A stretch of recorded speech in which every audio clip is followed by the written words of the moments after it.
Hello, everybody. You're listening to the Big Chill Podcast. This is episode 14, The Scat Situation. Scooby-Doo-Dop-Dop.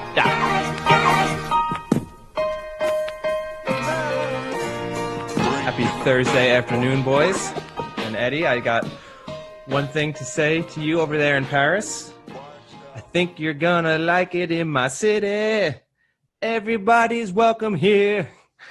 You know what I'm talking about? I mean, yeah, it's the old Thursday Night Football song, but unfortunately, I mean, I guess we're lucky that was such a bad version of it that we won't have any copyright issues. But I thought he was having a stroke. Yeah, well, he probably was, but that's under the desk. Yep, you are absolutely correct. That means it is the start of Thursday Night Football with a nice little reference to, I think, what had to have been the 2017 Thursday Night Football intro song. I think it was even... I don't even think it was that recent. I think we might be going back to like 15, 16 on that one. But definitely the best. 100% the best. And actually, I'm now kind of excited to hear what the new song is tonight, because obviously it changes every year. So that I'll make sure that I'm tuned in on time so that I can catch the new song and rate it and see if there's no way it becomes the best Thursday night of all time, but maybe it overtakes the garbage. Yeah, I mean, not only is it the best Thursday night song, it's the best football intro song. It's better than the Hank Williams. It's better than the Carrie Underwood. It definitely takes it down. And Sam, obviously you don't know, but it was this really random song. It was called Welcome to My City, and they would sing it every week, but then depending on who was playing, they would just interject like maybe one random line about the city they were playing.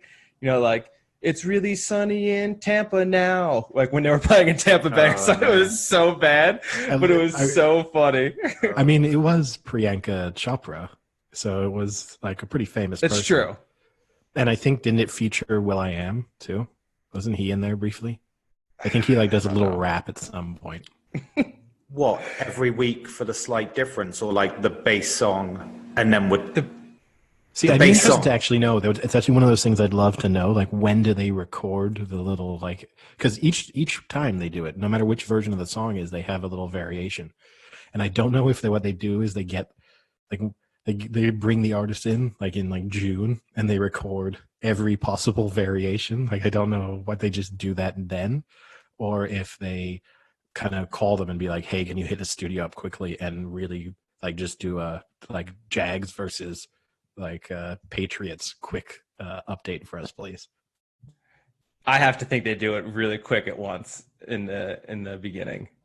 That would be. But the only reason why, I mean, I guess they'd have to bring them back in, right? But there's that moment when the Thursday night, like officially the Saturday night game around Christmas is technically the Thursday night game, right? Like it gets billed as like the Thursday night crew, like they take over, and they still use that song. So for that one at least, because they don't know that one at the beginning of the season, they have to bring them back in for that. That's true. And I guess later in the year, games get flexed, right? So for like but that's only the Sunday ones, yeah. And they have a specific song for the Sunday night games. I don't know how they do that because they flex those pretty late sometimes. Yeah. Well, for those who are completely living in a box, we are talking about the arrival of the NFL season starting tonight in Kansas City, which they're having fans. I don't know if you guys saw that. I think they're having about 15,000, if I saw correctly. Yeah, it's insane. That's really surprising. I saw that, like, because multiple teams are complaining, right? Because they're saying, like, how can it's not a fair league if some teams are having home like fans at home and other teams aren't, and like some teams have accepted the fact that they're not going to have any this year, basically, whereas some are hoping to have full capacity relatively soon. Like if you listen to like Jerry Jones, but I mean, they're allowing them to have pumped in sound noise, right? I don't know how they're balancing, because the NFL has sent them the noise they're going to pump in. So it's like official NFL crowd noise. They haven't been allowed to make it themselves. I think like in the Premier League and the Bundesliga and stuff, those teams put together their audio. But I guess what they don't want is some team just putting up, like, you don't have much of a like home like a team of whistles. Well, yeah, or you like, you know, like obviously like the Chiefs and the Seahawks are like famous for having high decibel home crowds. You don't want suddenly to like attend the Dolphins game and they've got Chiefs level audio going. So I guess that's why they're doing it. But I don't know how they balance it out. Like if you got 15,000 fans in for the Chiefs, does that mean they only get the 15,000 fans sound, or do they get, in addition to that, they get to pump in their own audio? That's the bit. So they get like 25% actual, 75% fake. Yeah, I don't know how that works. That's going to be hard to like. You'd need like an orchestra to like do something with the kind of decibel levels. The NFL also, I think it hasn't been officially released like what the decibel limits are, and I don't know if they varied that from team to team. I guess the logical thing, right, would be to say like, we've taken your average, that's what you're maxed at. If you're smart, because to do it the same for every team would be unfair, because like the Chargers have no atmosphere. So you can't put the situation in the Chargers like suddenly have the same atmosphere as the Chiefs.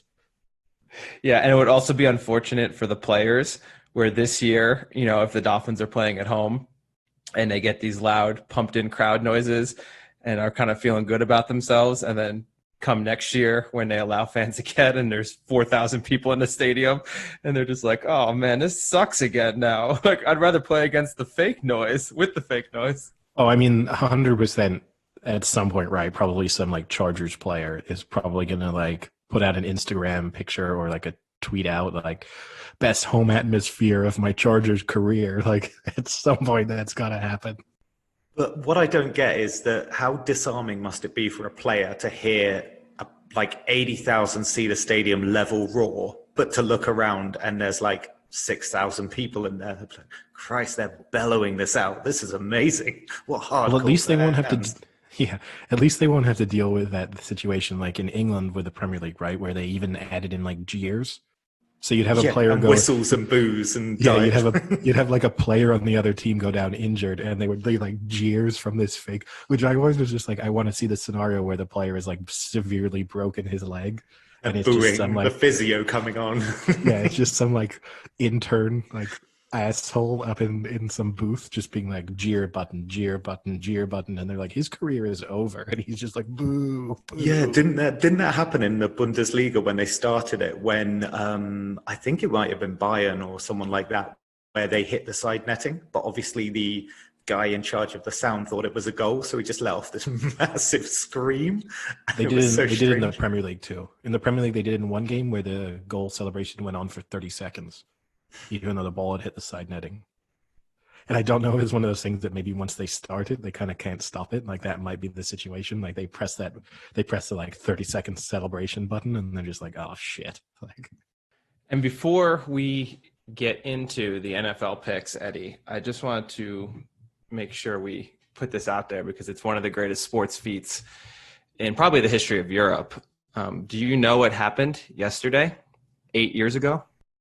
Sam, you don't bother guessing because there's no way you're going to know. Do I know what happened yesterday 8 years ago? Oh, September 9th, 2012. We won the Embassy softball tournament. Exactly. One of the greatest wins in the history in the fields of Paris. Oh, I think in the world. Was that a Facebook memory? Yeah. I mean, one of the biggest FUs to the team that turned us down. The fact that the U.S. Embassy refused to have us on our team. We instead put together our own team, knocked them out in the quarterfinals, and then went on to win the tournament. That was one of the most satisfying moments of my life. Well, not only first off, there was only at the time 3 of us that really wanted to play on the U.S. Embassy team. And I would argue all 3 of us were better than anyone they had on the U.S. Embassy team. Yeah, at the time, we were all very good. They refused to let us on for I don't know what reason. So Eddie contacts... Oh, I know the reason. He responded to me. So for context, like I emailed, we heard, so we play in this like normal men's fast pitch softball league in Paris. And one of the guys who played on the Dominican team in that, he told us, like, hey, they're trying to organize this embassy softball league. We're all playing for the Dominican embassy. You guys should contact the U.S. embassy because I'm sure they'll need players. He gave me the contact email address of the guy who was organizing the U.S. team. That guy was the Air Force attaché to Paris. So like a pretty senior person within the U.S. Air Force. I sent this guy an email saying like, hey, we play in this men's fast pitch softball league. We're pretty good. And we're playing against a lot of the people who you're going to be playing against in the competition, so we kind of know we're up to standard. Do you need any extra players?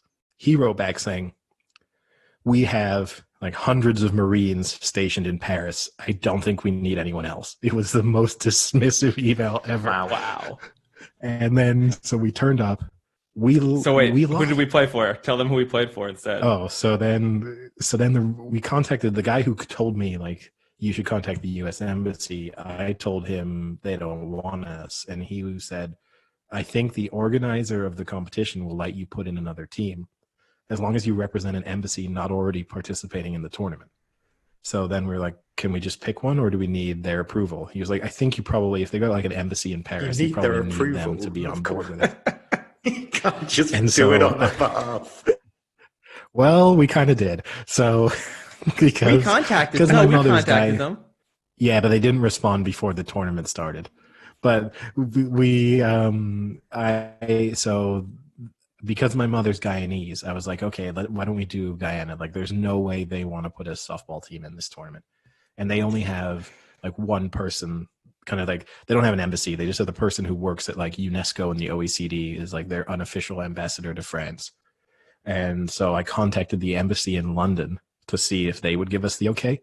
They responded once we'd already signed up, but they were totally fine with it. And then also asked us to tell them the results.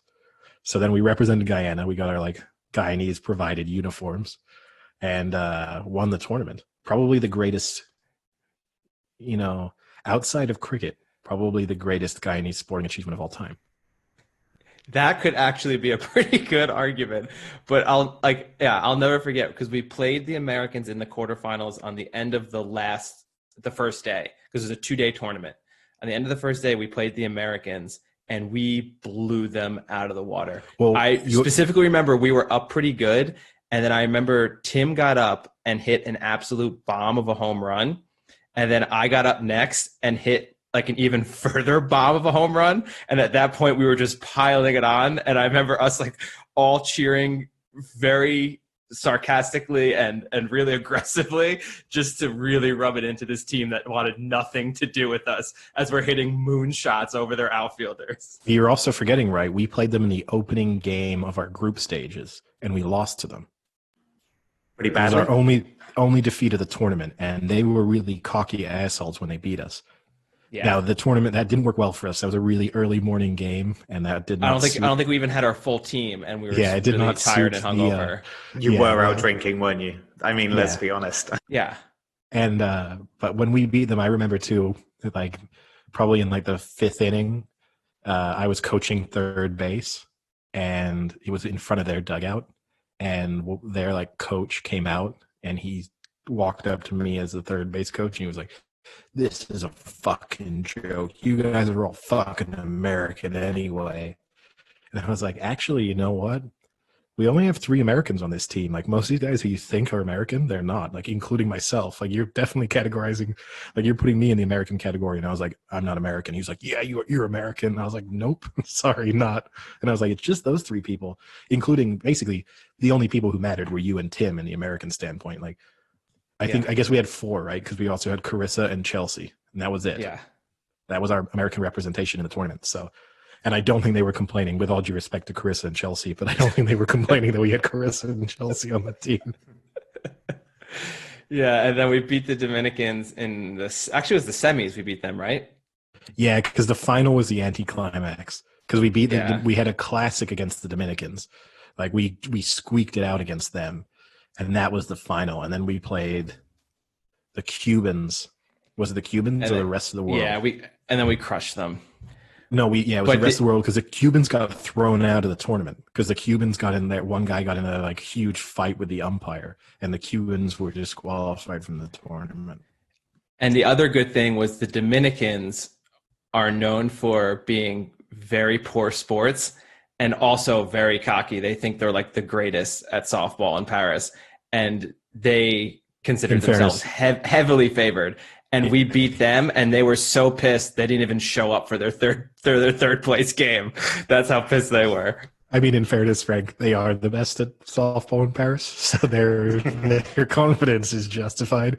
And if we had been setting odds before the game, they were heavy favorites. I would have Love to have been on a sideline, like running a book on the games. It would have been. Oh, they would have been. My guess is the Dominicans would have been like 1 to 4 pregame favorites. Yeah, and then the only thing that rivaled the win of the tournament was the post celebrations after. It was almost as if France had won the World Cup, the way we took our trophy and paraded it through the streets of Paris from bar to bar. And I'll never forget, because it was as if we were professional athletes. Like, we would go into a bar and they would take us behind the bar, and we would be doing like shots and drinks behind the bar. Then they would fill it up with either beer or champagne, this big ass trophy, and we would just chug from the trophy. And we went to at least 4 bars doing that, and then ended up at the bar we always would end up at, and just had like an epic night. Oh, and people took pictures with us. When we were walking on the street a few times, people stopped us and asked, like, what have you won? Because we were carrying the trophy. The trophy was like decently impressive. We also all had our medals around our neck for the entire evening, and we were still wearing our like team t-shirts. My favorite part was we had to take this public bus back from where the diamonds were to like where we could get back into Paris, because it was outside of Paris. And we got into this public bus, and there was only one other guy on it, who was a guy in a suit in his like 50s or 60s, and we all just piled onto this bus and proceeded to loudly like celebrate and drink on the bus. This guy was supposed to, obviously he'd planned out like taking this quiet public bus on a Sunday afternoon, and the look on his face for the like 20 minutes we were on the bus with him, I have never seen someone more miserable in their lives. In fact, we have that very picture, and I'll post it up on our Instagram so everyone can see. He wants to look like wants to kill himself, but for sure before he kills himself, he wants to kill all of us first. He's taking down the bus. Oh yeah. Yeah, so that was 8 years ago. We're coming up on the 10-year anniversary. We should probably we gotta get the team back together. See if they want to do a 30 for 30. Yeah. Was there a British team?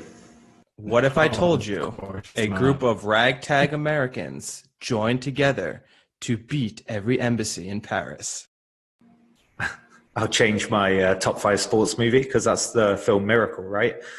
Yeah, it's better than Miracle. And we had a few good motivational speeches going into it too. So it's kind of a blend of Miracle, Any Given Sunday, and Gladiator. Yeah, with also like that Happy Gilmore element, right? Because we did have to teach a couple people how to swing a bat in order to be on the team. So there's that element of it too. The production value here is fantastic. I'm really seeing something good if we're combining like Gladiator with Happy Gilmore. What Eddie was speaking on, that's how top loaded of a team we were, that the bottom of our order, we had 2 or 3 people that could barely swing a bat, that we just needed to fill spots for, that were automatic outs, and we were still dominating teams, like absolutely dominating. We also had, it was a slow pitch tournament. We normally played fast pitch. It was a slow pitch mixed tournament. We had a pitcher who got the yips and who could not pitch slow pitch. So he kept walking people in slow pitch softball. And I was would go up to him. We'd have to call for time and go to consult with him and just be like, just lob it over the plate. Like, you're not trying to strike him out. Just get the ball in play. That's all. Like, trust your defense and get the ball in play.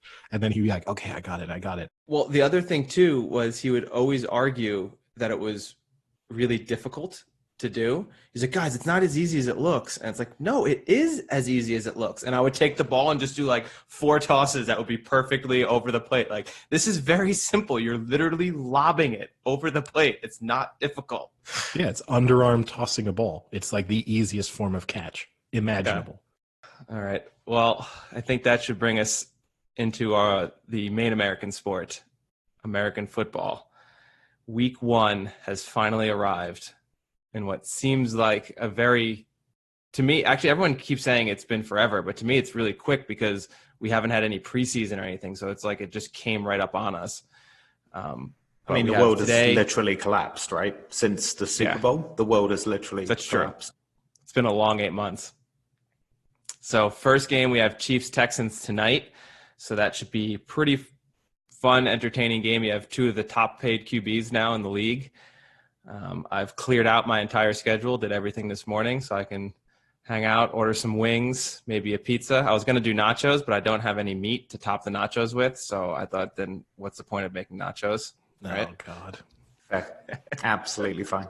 Just let him have it and move on. What next, Frank?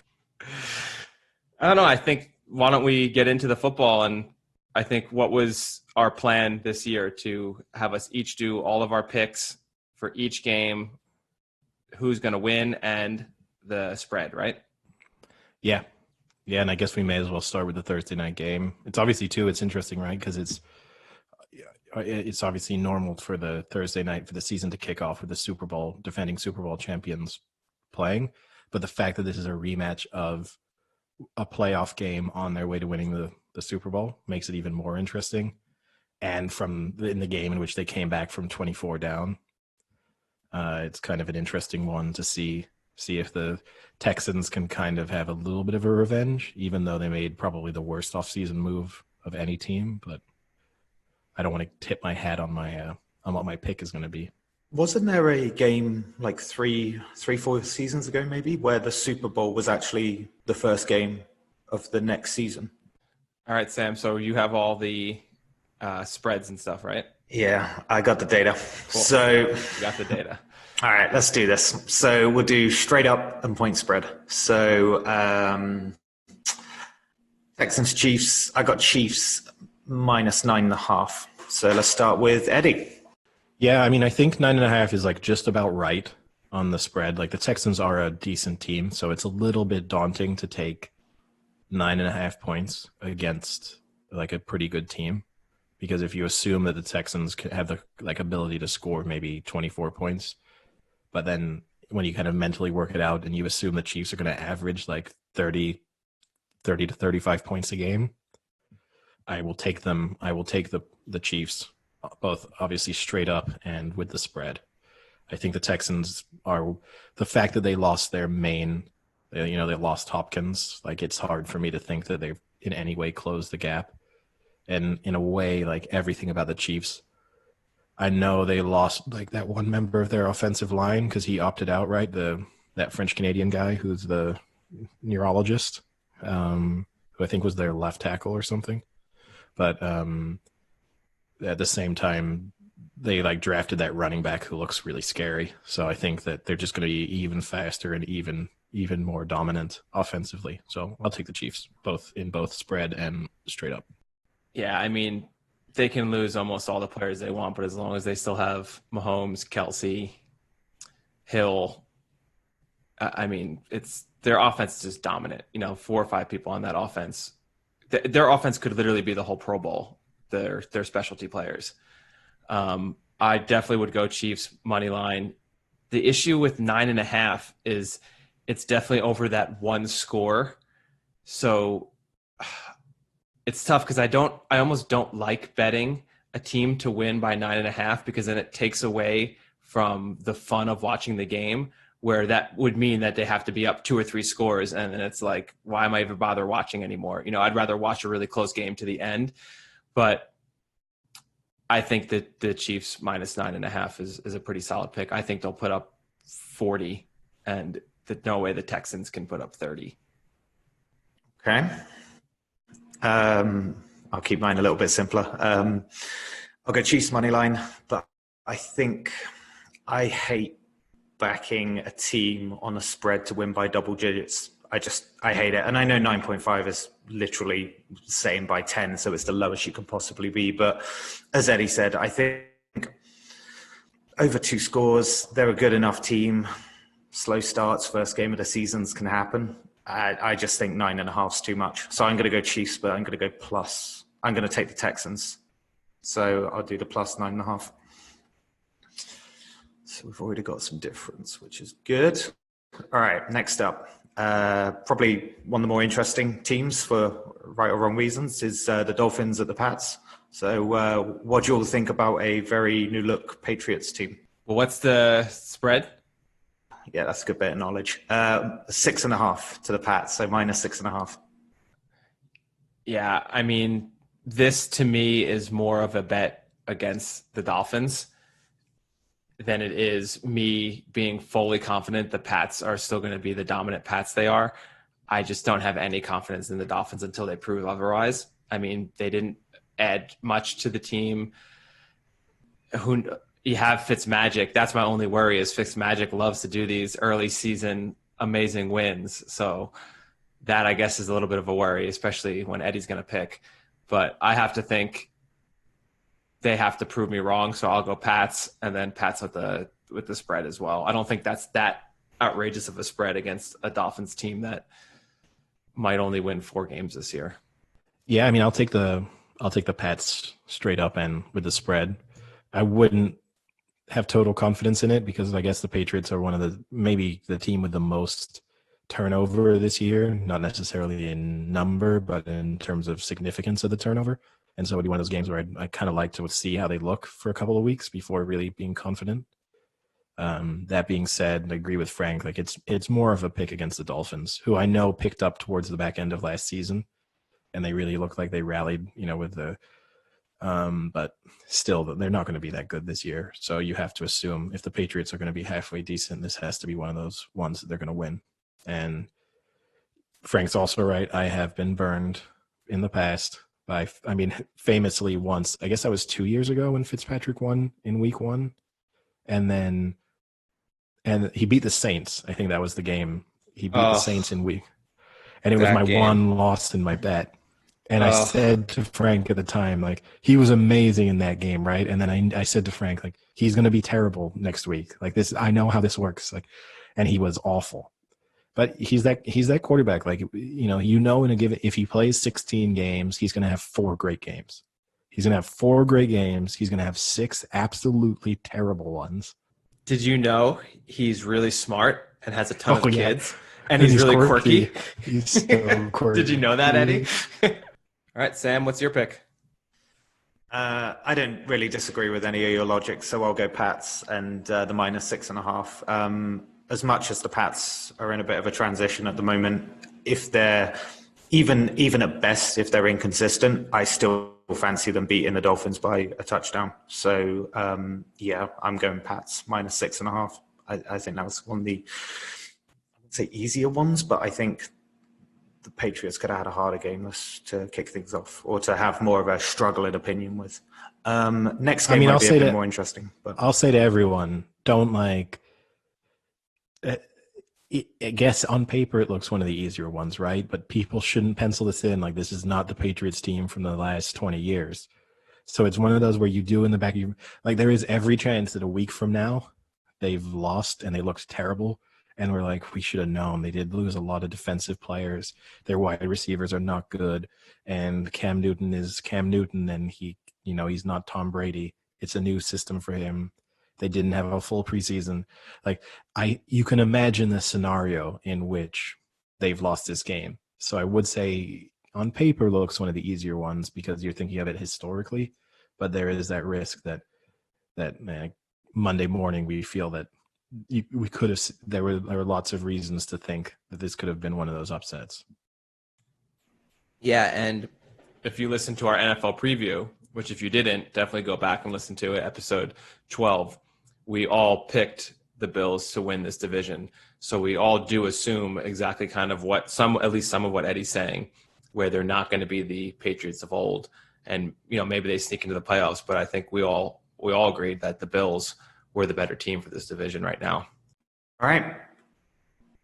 Browns at the Ravens. And the Ravens are straight up by a touchdown. So 7. I'm gonna go first. Okay. I'm gonna go first. Yeah, let's do this. So I'm gonna pick the Ravens to win. Basically because I think the seasons last year for these teams were interesting because obviously there was a lot of confidence around the Browns and they didn't deliver, and the Ravens, there was not as much expectation, in my opinion, that they would do, as well or as much as they did.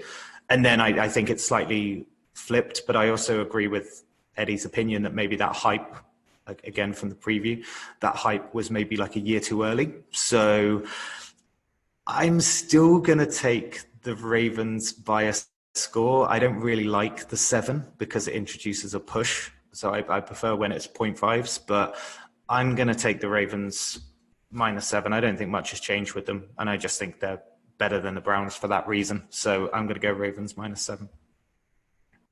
Well, That I'll makes make my sense. prediction. I want to go first, actually, because You're I gonna steal my talked to- joke. I'm probably going to steal some. You're gonna aspect of steal your my joke. But like I might want to walk back the hype train being one year too early on the Browns, because the thing we didn't realize when we made those predictions was that Odell Beckham likes people taking a shit on his face, and he likes to carry that from his private life onto the field, and that's the thing we didn't know about him. So, maybe he's looking forward to the idea of Lamar Jackson and the Browns just taking a massive dump all over him this weekend. Wait, what's the new story? Is that literally it, or have you somehow paraphrased No, that's this pretty thing? much the story. So it's similar, actually. It's actually a little worse. It's a little worse than that because there's two aspects.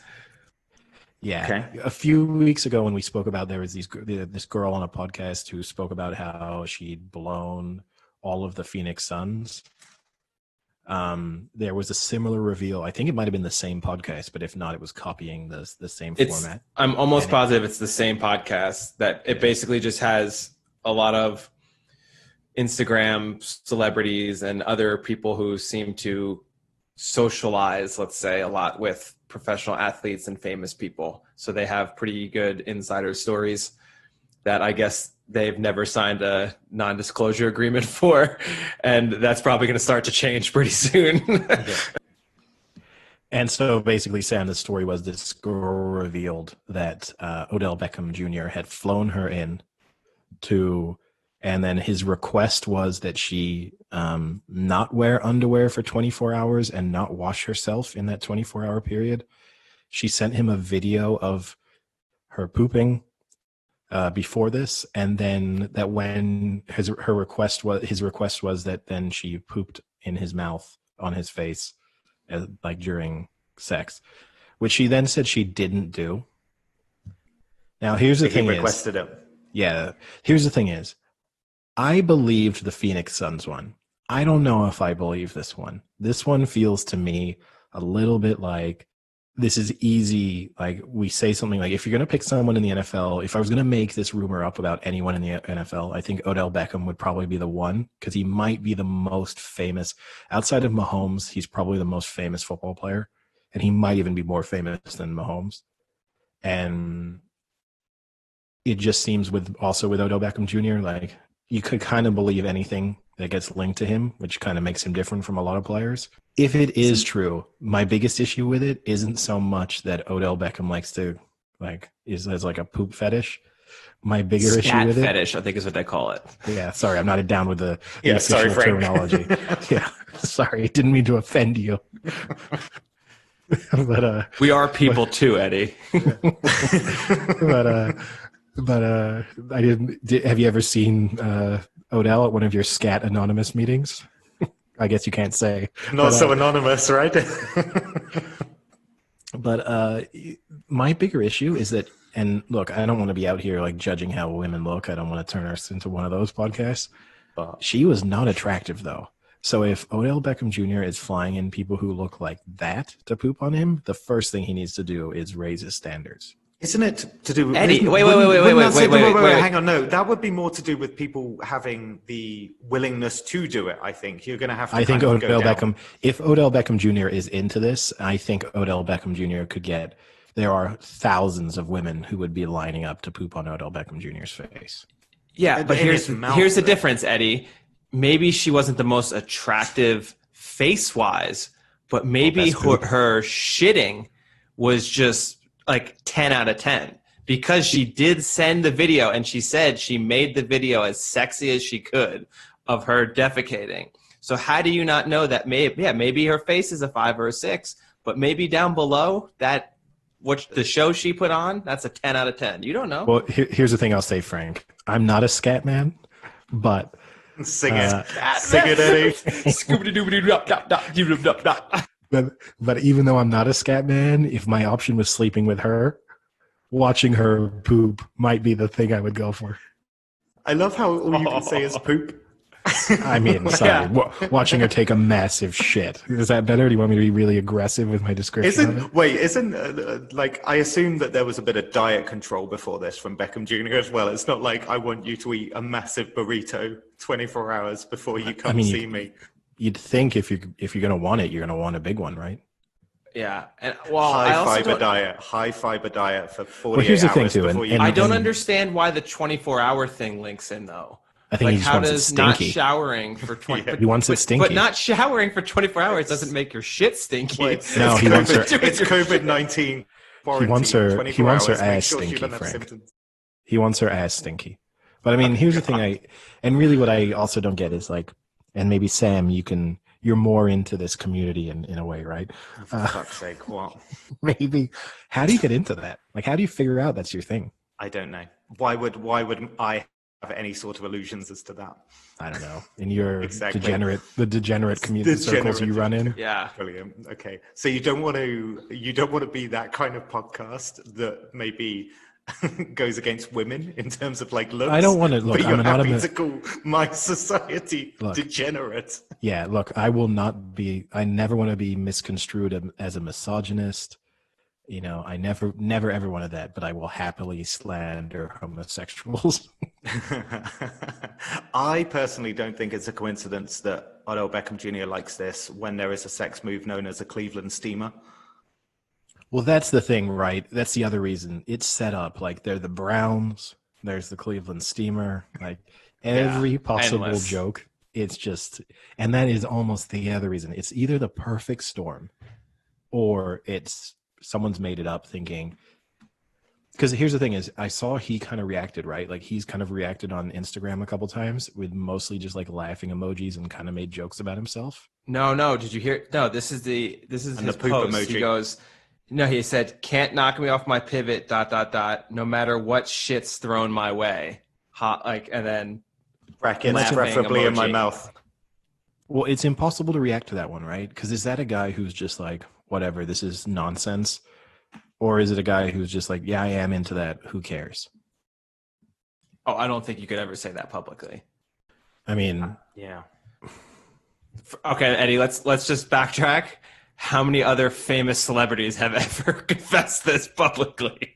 Well, here's the issue. If I were working for his PR team, and he told me like, how am I going to react to this? I would basically tell him, just turn it into a joke, because if you deny it, it's not going to change anything. If you deny it, Richard Gere, play it down as much as possible. Richard Gere has spent the last 20 years, 30 years denying that he likes gerbils up his ass, and no one cares. If you mention gerbil, people mention Richard Gere, and probably people saying that don't even know who Richard Gere is. I'm so glad that or hamsters, my grandma said she started to download this podcast now. Oh, This is a great one for her to start on. Yeah, good way to kick it off, right? So if you want, I'll insert a content warning before we preview the Browns game. We'll just call this one the steamer situation. but I do love how.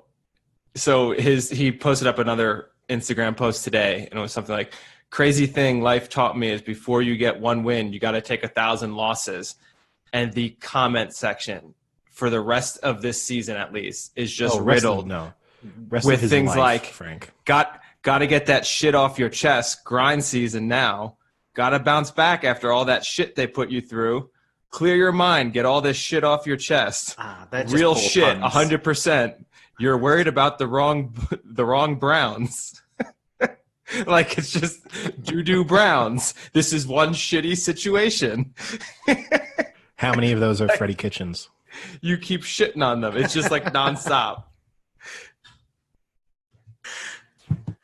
But yeah, no, I mean, that's the rest of his life. He's the poop guy for the rest of his life. There's no, it's going to be, you know like, what? Do you know what else doesn't help?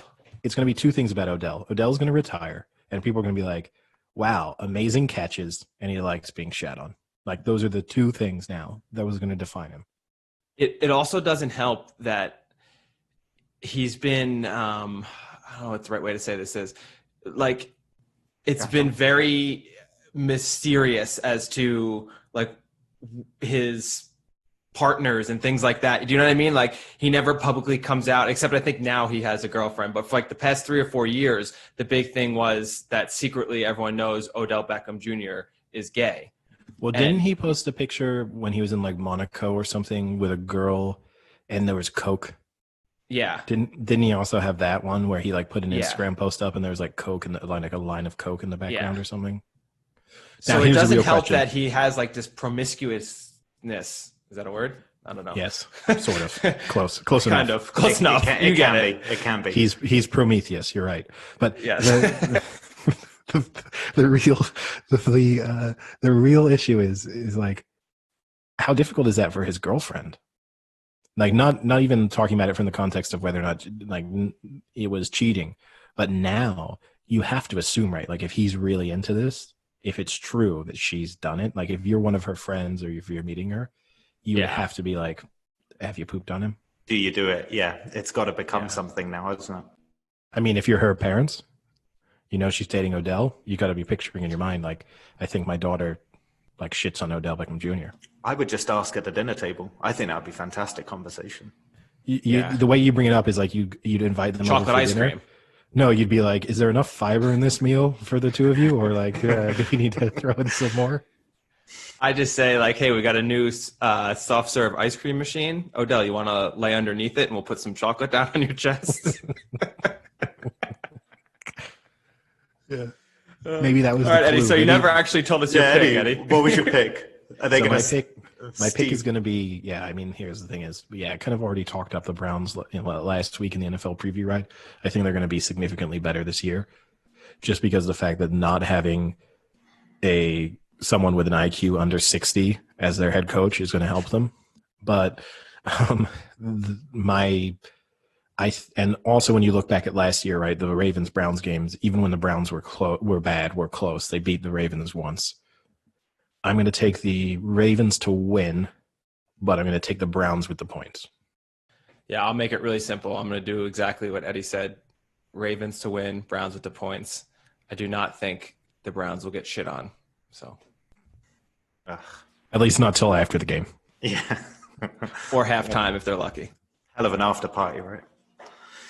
All right. Yeah, I mean, he'll fit in. You know, there'll be, like when they put the goggles on, when they win a championship, they're spraying the champagne.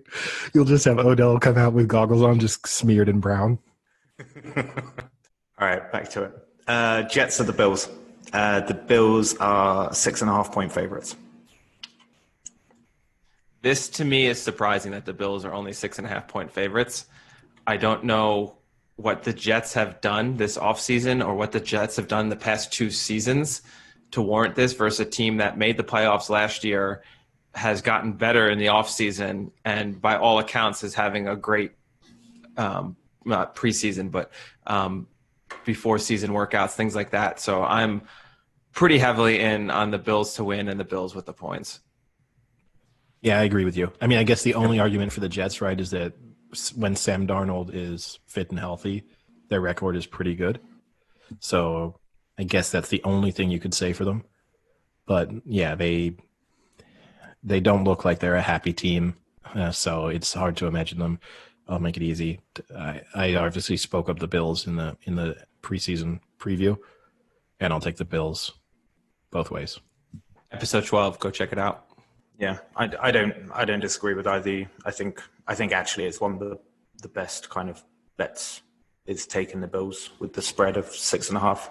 So yeah, I'm doing exactly the same as you guys. Raiders at the Panthers.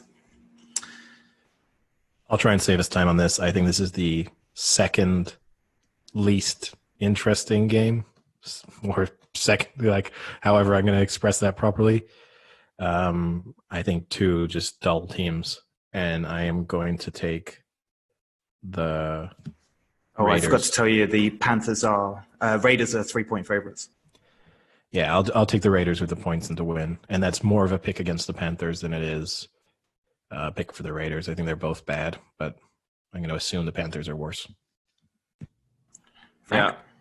Yeah, I'm going to do the same. Like I said in our preview, it's just really strange to me that you have a Panthers team without Cam Newton, Luke Kuechly, and Greg Olson. I mean, that was their identity, and now you're kind of just left with McCaffrey, and I don't think he can carry teams, but to carry basically a minor league team, I don't think it's going to happen. And I don't really like the Vegas Raiders that much, but 3 isn't that huge of a spread, so I'll take Vegas, and I'll take Vegas to win with the points. Okay, I'm going the same as well. No, it just sounds like I'm waiting for you two to say something and copy, so I'll go first. You went first once. That's true. I'll go first again. That's what she said. Seahawks, not to me. Seahawks at the Falcons, and the Seahawks are 2.5-point favorites. I really like this. I'm going with the Seahawks and the 2.5-point spread. I actually rate their chances this year, and I don't really rate the Falcons. So I'm going Seahawks 2.5 points. I'm going to mix things up here because I know I've got to pick some upsets at some point. No, Frank looks unhappy because it was going to be his upset pick too. Not that it's a huge upset, but you got to pick a couple of surprises. And I think the Falcons have so many weapons on offense. I think the Seahawks are obviously going to be really good this year, but I think this is one where I think the Falcons are going to be good, and I think it's maybe a decent matchup for them. I mean, obviously they're starting, right? I mean, that's the thing, right? Aren't all of their 11 offensive players, aren't they all former first-round picks? I'm going to take the Falcons straight up and with the 2.5 points. Yeah, slightly stole my thunder, but I've never been the hugest Seahawks fan in terms of picking them. They seem to disappoint me in games when I pick them, and then when I pick against them, they seem to play really well and either cover the spread or win outright. So I'll continue going against them and have them keep beating me to the ground. I do like the Falcons. I think they're going to have a better year this year. It's just for some reason the Falcons, like Eddie said, they have a great team on paper, but whether it's injuries or just weird mistakes in game, they never get like a good flow of wins. They'll usually start really crappy and then pick up and win like 5 in a row. But if this year they can just get on pace and play a full season with a full team, I think they could be pretty competitive, at least in a division. So I'll go Falcons. It's a tough one too, right? Because in my mind, I always think of this Falcons still as like the Kyle Shanahan Falcons, and just being so explosive and so dangerous. And since Shanahan left, they haven't looked the same. So there is that thought in my mind of like, is it like an old image of the Falcons that you keep projecting? I do agree with you. Like, I expect Seattle to be good, and Seattle does the same thing to me every year almost, which is early on, I doubt them. By the middle of the season, they win me over. And then when I decide to start betting on them is the moment when they start blowing weird games. So they'll spend like 6 weeks just convincing me they're great. And then by the time they convince me, the wheels come off a little bit for them. But yeah, I'm going to stick with the Falcons. So Eagles at Washington football team, and the Eagles. Wait, did you make a pick there, Sam? Yeah, I did. I did Seahawks and. Okay. Oh yeah. You went. I forgot you went first. Yeah. And now he's kicking himself because now he's heard us both pick the Falcons. No. If anything, it's good for him. One of the better ones because it's a close game where I'm the only one going that way. So actually, that works. This is how Sam the Squid is going to be up on us next. No. We have to say this is not Sam the Squid picking. We should have said that. He's more. Yeah, he's much more Sam informed. Picking. Yeah, I am more informed. Definitely Sam picking. That being said, if Sam the Squid was to have a team, Seattle would be it, right? They named their NHL team the Kraken. Seattle big fishing place, the Seattle Squids. That's where Sam would go to live. Under the sea. But it's meant to be like London, right? Yeah, not too dissimilar. Eagles at Washington football team. Eagles are -6 favorites, which I don't know about you two, but that surprised me that was lower than it. I thought you would have been looking at over a touchdown at least, kind of like about 8.5. But so for that reason, I was always going to go Eagles as much as they're not a fantastic outfit and they have really good offensive weapons, but Washington just have absolutely nothing going for themselves this season, right? I don't know what you guys think, but I'm going Eagles and cover the spread of 6. So. Yeah, same for me. And again, it's a kind of a pick against Washington more than it is a pick for Philadelphia. That being said, I picked the Eagles to win the division. So if the Eagles are going to win the division, they definitely have to win this game. But yeah, I think Washington will end up being one of the worst teams in the league, and I do think this is one of those early season spreads where if this game was replayed like 4 weeks from now, the Eagles would be 10, 11, 12-point favorites. So I think that's one of those it's going to really change. But yeah, it's Eagles both ways for me. Yeah, I mean, Dwayne Haskins versus Carson Wentz.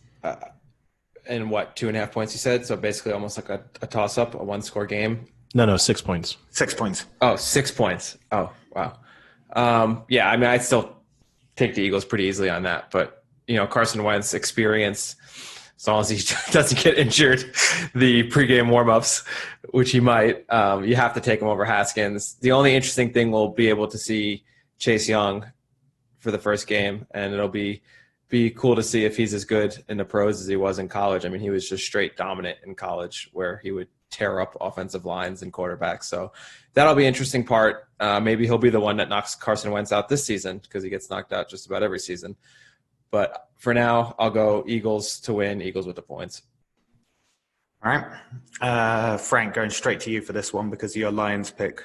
Bears at the Lions. Lions are 2.5-point favorites. Yeah, I tipped the Lions as my pick to win their division in our preview, and I think this is a game that they definitely need to win if they want to do that. So I'm going to stick with the Lions to win. I don't think 2.5 is very much. I think they have more weapons, better team, and I think the Lions defense is going to be much improved this year with Patricia finally getting the players he needs and the system in place. I think the team will buy in, and I think we're going to see a decent Lions team this year. So Lions to win, Lions with the spread.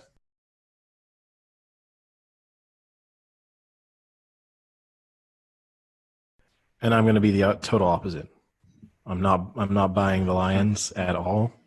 I don't think the Bears are good, but I just don't think the Lions, the little bit of hype that's going on surrounding the Lions, I really don't get it. And I definitely don't get anyone having any faith in Matt Patricia. That's for sure. But yeah, so I'm going to take Bears plus the point with the points and also to win. Is this hype surrounding the Lions just me at our podcast? Because I haven't heard anything else. I've heard it elsewhere. Oh, really? Yeah. Reading some articles and stuff, a lot of people, they've been talking about the fact that Matthew Stafford is fully healthy. He had surgery and stuff, and he's coming back, and it's going to be the old Matthew Stafford. I've had a few people, maybe not your level of confidence. I've not seen very many people tipping them to win the division, but I've definitely seen a lot of people saying that they maybe will sneak into the playoffs. Okay. Well, actually, this was one of my ones where I was going against favorites as well. So actually, I'm in Eddie's camp here. I've over the years that I've bet on NFL, most of my bets go down because of something the Lions do, and I hate them for it. And I've always had such a negative view on them, but also I just never really see them. I don't know, maybe this is a bit crude, but I never really see them do much else except kind of do average. I just think they're an average team, and first game of the season, I kind of like the idea of going with the Bears on a plus. And as Eddie said, there's always some games where you think you have to go against maybe what their logic is. So I'm going to go with the Bears and a 2.5 as well. So my question is, though, if all they need is average, do you think it really takes, if all they play is average, is it really going to take above average to beat the Chicago Bears? Did you see Mitch Trubisky throwing balls through targets or whatever he was doing in the offseason? I think this is going to be the year of Mitch. Are you sure you aren't watching the intro to Friday Night Lights with Matt Saracen throwing into his which stage? Tire? When he was angry throwing it through the tire when he couldn't do it, or later on in the season when he could? When his father wasn't there, when he was better. Oh, okay. All right.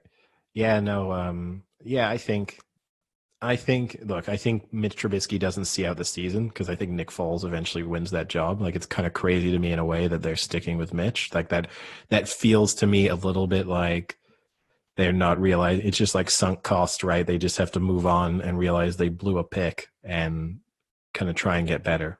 But I think Nick Foles by the end of the season is a starter, but I don't think Mitch Trubisky is as bad as people are making out that he is. And there's still a lot of other talent elsewhere on that Bears team. So I think they're better than the Lions. That's all I'm saying. I don't think either one of them is a playoff team. I don't think either one of them is great, but the Bears are better than the Lions is kind of what I'm going on right now. Okay. Colts at the Jaguars, and the Colts are 8-point favorites. I tip the Colts to win the division. I think they're going to be pretty good and have a good offense with Rivers as well. So I am going the Colts. I'm a bit umming and ahhing about 8 because I think the Colts will win the division, but by a mile, that's one of the weaker divisions, right? I don't think they're that great, that they're in with a playoff shout for sure. But I just don't like that spread. But I think I'll probably say they cover it. So I'd probably go with the Colts and -8. Yeah, I get what you're saying. I mean, I picked the Colts to win the division too. And like you, if that spread was like 6.5, I would love it. But the fact that it is over the touchdown is a little bit of a worry. But I think the Jags may be the worst team in the league. So I think the Colts, A, will win the division, and B, are definitely a solid playoff team. They should have been solid. If they hadn't been hit by so many injuries last year, they would have been a playoff team. So I'm gonna take them to cover the spread and to win the game. Yeah, I'm in the same boat as you guys. I'm just struggling a little bit with the spread. I think the Colts will win. Can Phillip Rivers beat teams consistently by more than one score? I don't know. But for now, I'll say yes, just because I love seeing Phillip Rivers get aggressive when he wins. So I'll go them to cover as well.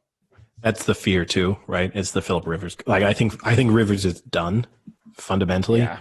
And so the fear is kind of in the same way, talking about like, how do you feel the next day after you've picked the Patriots? And there were all those reasons to not do it. This is one of those when you pick the Colts and then you'll be like midway through the game and Phillip Rivers will just look awful. And you'll be like, I knew Phillip Rivers is done. Well, when I think about that, the thing I struggle with is Jacoby Brissett didn't have a terrible year last year, right? He was decent. Yeah, he was fine. He was decent. And if they're putting Phillip Rivers ahead of him, without even a controversy really, then he must be playing pretty decently, because otherwise you have Brissett, who's a pretty good quarterback, above average. I mean, you could put him in your top 15, 20 in the league. So if that's the case, he must be playing at a top 10, 15 level quarterback to not even have an argument. I haven't even heard of a controversy whether, one should be starting over the other. It's been just pretty cut and dry that Rivers is the starter. So maybe he isn't as bad as we thought he was. Maybe, but it's kind of also like drafting a quarterback in the first round. Like, you've brought in this free agent quarterback. He knows a lot of their coaching staff and their offensive coordinator really well. So I think he was obviously always going to be starting. But you are right. There's been no murmurs at all of, maybe Jacoby Brissett should be. But then overall, right, in the league, you have fewer rumors like that. And that might just be because of the fact that there's been no preseason. Media aren't allowed into the training in the same way that they have been in the past. Like, right, there's no media access. So it might just be that there's no way for rumors and for those things to leak out anyway. So that might just be one of those things where by week 3, we get some anonymous Colts sources saying, oh yeah, even in the preseason, we had our doubts, but we thought we'd give Phil Rivers his chance. Yeah, no, that's definitely could be the case. You're right. But I think the Colts are good. They have a lot of weapons, right? Phil Rivers, Rivers only has to be average for the Colts to be pretty good. And he can be slightly below average and they'll still beat the Jags. This is a game where all Phil Rivers has to do is not lose the game for them.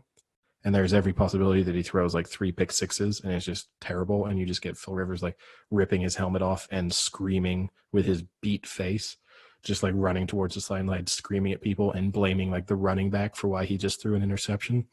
But still, he just has to be average and they're winning this. All right. Packers at the Vikings, and Vikings are 2.5-point favorites. Frank. This is a tough one. Yeah. I mean, this could go either way, right? I'm never sold on the Packers. Last year, we talked about this in the preview. They were 13-3, and I didn't think they were a 13-3 team, maybe 10-6 at best. I do like the Vikings. I like Cousins. I don't know why. I think he's better than people say he is. They did lose Diggs, but they replaced him pretty well with their draft pick. I'm going to stick with the Vikings. I'm still just not sold on the Packers. Rodgers will do well, but his offense around him isn't as great as what it used to be. And I mean, I guess the issue could be now that the coach has been there for a full year now. You know, maybe they're kind of gelling together a little bit and they've got their systems in place. But I'll go Vikings to win and Vikings with the points. I'm going to do both, and I'm going to say that this is the pick I'm the least confident about because there is every chance. Like, I think the Vikings will be good. I think the Packers will be decent to good, and there's every chance that could flip. And at the end of the year, it's the Packers win that division, and they are good. The thing that scares me a little bit is that Aaron Rodgers says his arm has not felt better. He said it's the first time in 16 years that his arm hasn't hurt going into a season. So is this going to be the year that Aaron Rodgers sort of reasserts himself as like a top quarterback and kind of people have almost forgotten about him in a way. Like when you do have people talk about like who are the best quarterbacks in the league, most people don't mention Rodgers anymore. So this might be the year where we keep seeing the discount double check and like he is just all over the place. But for the first game of the season, at least, I'm going to trust that the Vikings are the best team in the division. And if they're going to be the best team in the division, then they got to win this game. So are they covering the spread as well?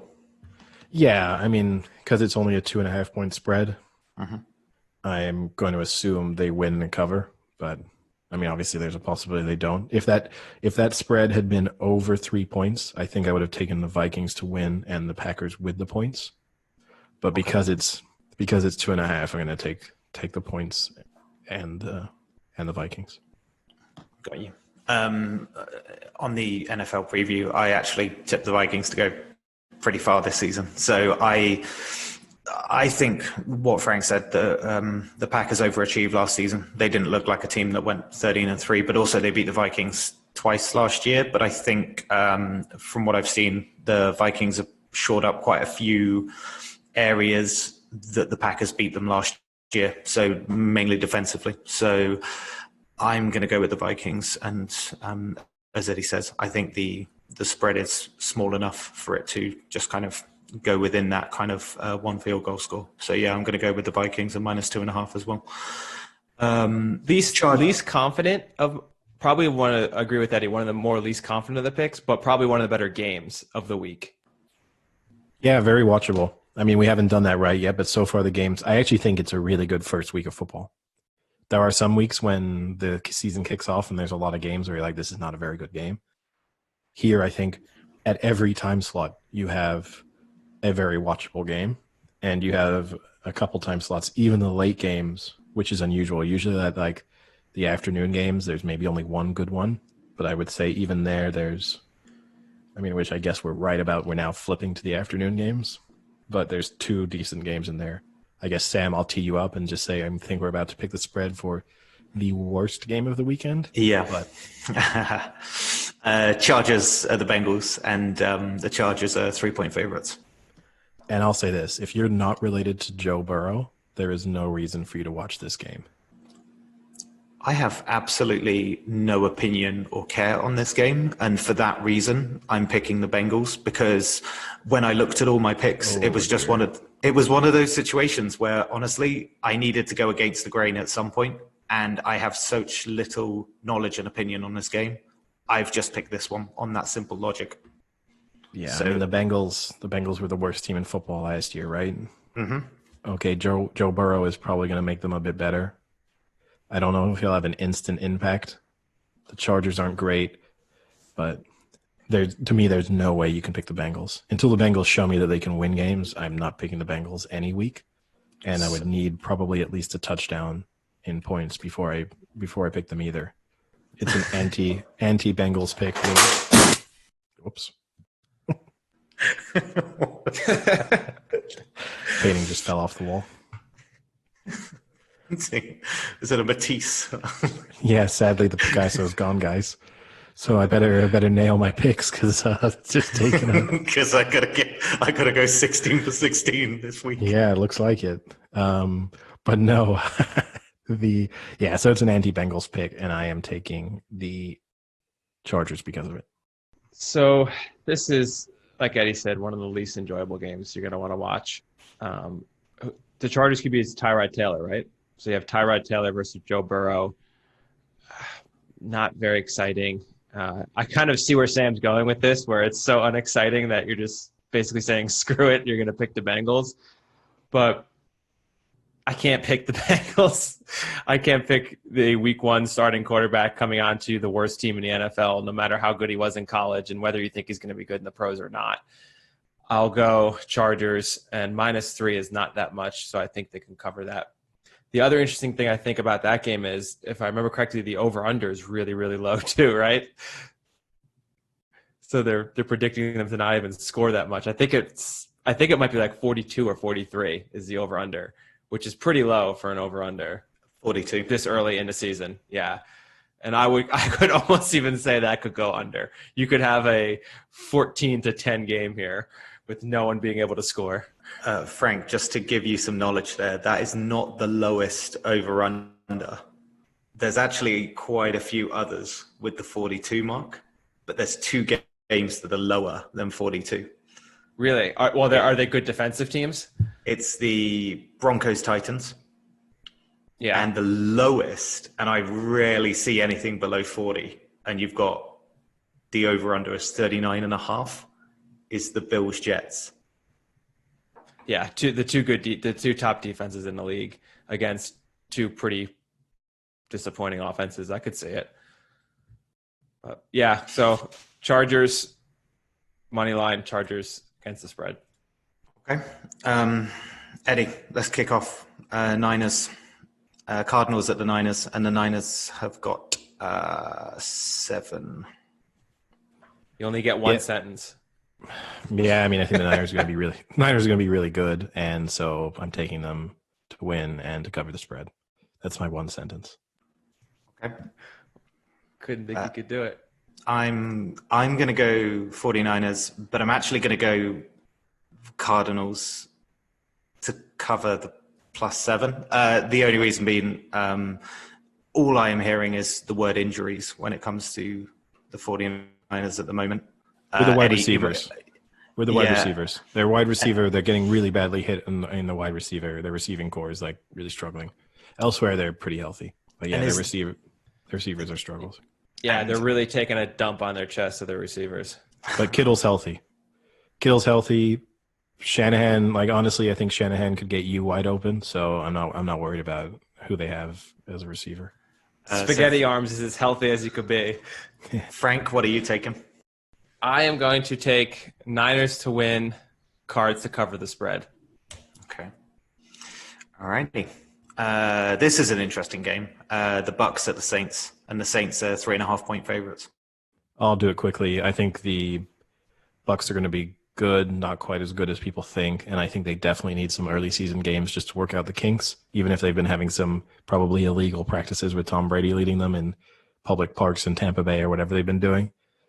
But I still think that I'll trust the Saints early in the season, and I'll take the Saints for both to cover the spread and to win the game. Yeah, exactly the same for me. I think the Bucks is one of those new units that will get progressively better, but I think the Saints are there right now. So actually, I think that the 3.5 that they're giving the Saints is actually pretty good. So yeah, I'm going Saints and to cover the 3.5. Well, I was gonna go with you guys, but I think eventually I have to make some picks against you guys. So my thing here is this is the Saints home game, right? Technically. Yeah. In that instance, I would never pick against the Saints in the Superdome, but you have the Bucks being lucky to go to the Superdome, not have to worry about the crowd noise, which I've been there when the Giants played them and got absolutely demolished by the Saints. I think it was 41-0 or 44. It was a massacre. The Giants got killed probably about 10 years ago, and it was the loudest stadium I've ever been in. It was deafening. But you don't have that right now. I'll take the 3.5 and take the Bucks, figuring it's a close game. And since I'm doing that, I might as well just take the Bucks to win outright as well. The Cowboys are 2.5-point favorites. I think this is a really tough one. I'm not as high on the Cowboys as some people are, but they're obviously going to be pretty decent. The Rams were not great. Well, that's an overstatement, but we're not great last year. But I think the Rams will be better. They're opening their new stadium this weekend, so I, as illogical as that is, I'm going to pick them because I think they open their new stadium with a bang. So I'm taking the Rams to win, and obviously I'm taking them then with the 2.5 points. Same. I did actually think that new stadium thing as well. And I just saw, again, the Cowboys are one of those teams I just don't like betting with. So honestly, I'd rather go against them. And I think this is one of those games where it's a toss-up. And I'd rather go against the grain on it. I actually don't mind the Rams either. Yeah, this one, I'll have to stick with you guys. I'll go Rams with the points and Rams money line. Eddie, my question for you is, who's the better QB, Goff or Prescott? That's tough. I'd put them basically at the same level as each other. And I'd give Goff the edge because he's at least taken a team to a Super Bowl. So you'd have to say that Goff at his best has shown himself to be better than Prescott at his best so far. Now, maybe that was a little bit the system and the weapons that he has around him. But until Prescott shows me that he can get to the playoffs and win playoff games, which, I mean, I think he has one playoff appearance maybe. But until he really, until then, I'm going to give Goff the edge. That might age really badly, but for now, I'd put them on the same level, but with a slight edge to Goff. All right. Well, I think that's a very great time to quickly pull in the Madden 21 QB ratings, with the big news of the week being that Colin Kaepernick was added to the ratings. And the great way to intro this is Eddie thinks they're about the same level. Madden rates Jared Goff as a 76 overall rating and rates Dak Prescott as an 84 rating. So 8 points higher Dak Prescott is, whereas Eddie considers it basically a toss-up. And I don't play Madden anymore, but Eddie has assured me that 3 points in a difference is a lot. So 8 is a very drastic difference. 84. Have you got like a ranking of QBs there? Like, where does that put Dak Prescott in the... Dak Prescott's going to be top 10. Yeah. He is number 10. Yeah. And the big issue is, obviously, for those who haven't seen it, was Colin Kaepernick was added to the game as a free agent this year, and his rating is an 81, which puts him in the top 15 of starting quarterbacks, having not played for, what is it now, 4 years? Yeah, maybe even 5. Yeah. Yeah, the Madden rating for Kaepernick is ridiculous, and I think it's just it's a publicity stunt. Yeah, and that's what bothers. And that's what bothers me, is that they purposely did that so that we would have this debate. And that's why I almost didn't even want to bring it up, because it's such a stupid debate to even have, because they did it solely for this reason. Yeah, for sure. But no, I think, yeah. And I'm sure, I mean, that's the thing, right, about Madden ratings too, is they're updated weekly. So probably within a couple of weeks, Kaepernick's going to drop down because he won't be on a team. I'm fine with Kaepernick being in the game. He's actively trying to make it back into the NFL, so that's okay. That being said, there's some other players who are actively trying to make it back into the NFL who aren't there. So like if Tim Tebow, for example, says he's still trying to make it to an NFL team, is Tim Tebow in Madden? There's no way. So that's my only slight issue, is it just has to be consistent. Just because Kaepernick is more, and I'm totally on board with Kaepernick's activism and his political stance. It's not that. It's just Madden can't put him in just because he's more like a high profile non-player. If you're gonna I'm a Madden player, I'm all for them expanding the player pool so you do have more free agents when you start the game. I think that would be cool, just to have more options. But then Kaepernick can't be the only player who wasn't on a team last year who's suddenly in the choices. I mean, but the rating is just, it's absurd. It's like, just now I have the Madden ratings pulled up and looking at them and seeing where he slots in, being a quarterback who hasn't even been in any type of football, let alone the NFL. No competitive football for 4 years is slotted right underneath Garoppolo, Stafford, and Cousins, and is the same as Roethlisberger, is ludicrous. The thing I'd be interested to know too is what was Kaepernick's rating on Madden in his like peak Kaepernick 89. year? 89. So he's only lost 8 points. He was 80. I'm almost positive because I thought I looked this up. He was 81, 89, 80. Yeah, I mean that to me is even the bigger issue is you're not taking a player who was a 99 and you can like Madden could have made that argument of like, look, he was a 99 and he's lost 18 points. It's like, no, he was an 89 at his best and he's lost 8 points even though he's several years older, hasn't played at all. And also in the final 12 to 18 months of his career with the Niners, he was terrible. He didn't. And not only was, I mean, terrible, maybe I'll even give you as an overstatement, but he was also really hurt too. Like that last season he came back when he lost all that weight, he was out for a really long time, had like 3 knee surgeries, a shoulder surgery. I mean, he's had 4 or 5 surgeries in those 3 or 4 years he was with the Niners. And now you're taking that injury-prone person who has previous issues, taking him out of a competitive sport for 4 years and then throwing him back in. It's crazy. Yeah. No, it's ridiculous. But yeah, it's a good PR stunt. It got everyone to talk about Madden. Exactly. In a year where people probably wouldn't have spoken about it that much because there wasn't the build up to the NFL season the same way. So it was a smart move by them. Everyone, like literally every single news outlet talked about Madden, even, like the BBC and CNN, like news outlets that would have never, ever done a review of the new Madden are suddenly talking about it. 2 games left, so let's just bundle them.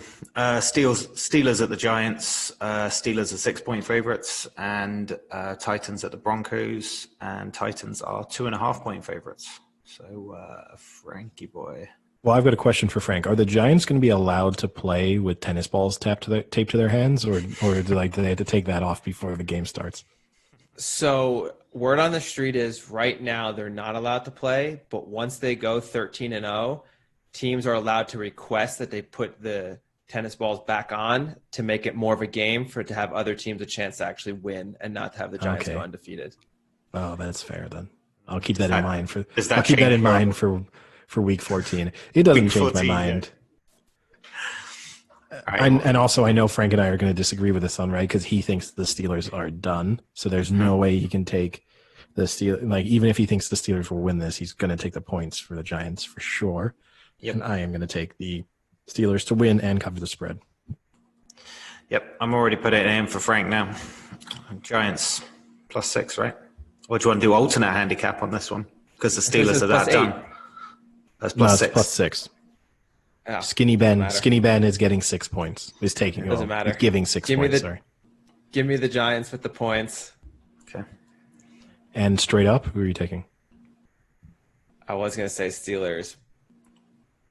Give me the Giants. See, this is what I don't like. Is he's not even. It's not a genuine. He's not even following through with his preview. It's not a genuine. It's not a genuine pick. It's just so he can do an "I told you so" on this one. He is just doing that, and that bothers me slightly. It's going to be the worst 15 weeks, isn't it? Right? No, I mean for the Giants, yeah. I will. I didn't actually have a pick in this I have a bunch of leagues I'm in where I take picks. This is the one I kept skipping over to the very end.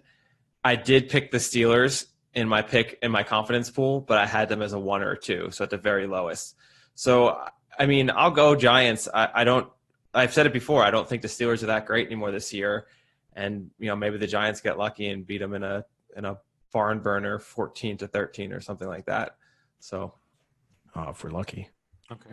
And last, not going to be a very enjoyable game, but I will have to watch it because Freddie Kitchens is on the coaching staff for the Giants right now, right? Tight end coach. Yep. What's higher, Freddie Kitchens' IQ or Daniel Jones's QB rating at the end of the season? Daniel Jones's QB rating. Wow. Now now maybe, who knows, maybe either that's an insult to Freddie Kitchens or you really believe in Daniel Jones. I think Daniel Jones can get a solid 55 QB rating this year. No, I think Jones, I said it in our preview, I think Jones will be much improved this year. He's got decent weapons. He's got another year under the belt. I think he's going to play a lot better than people expected. And he didn't play that bad in the second half of the year. I mean, he had 1 or 2 games where they were terrible, but overall he played decently the last 6 games. Frank, he could play a lot better than I expect, and the Giants will still be terrible. Well, we'll see after they're 1-0 week 1. Titans, Broncos. I think this is a little bit of a lack of respect for the Titans, I have to say.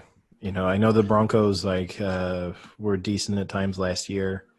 They've just got hit because Von Miller is out for the year, seemingly, with his injury. So that's a big blow to them, both defensively and just from a team leader standpoint. And I think this is just, I mean, everyone kind of disrespected the Titans throughout the season last year and into the playoffs.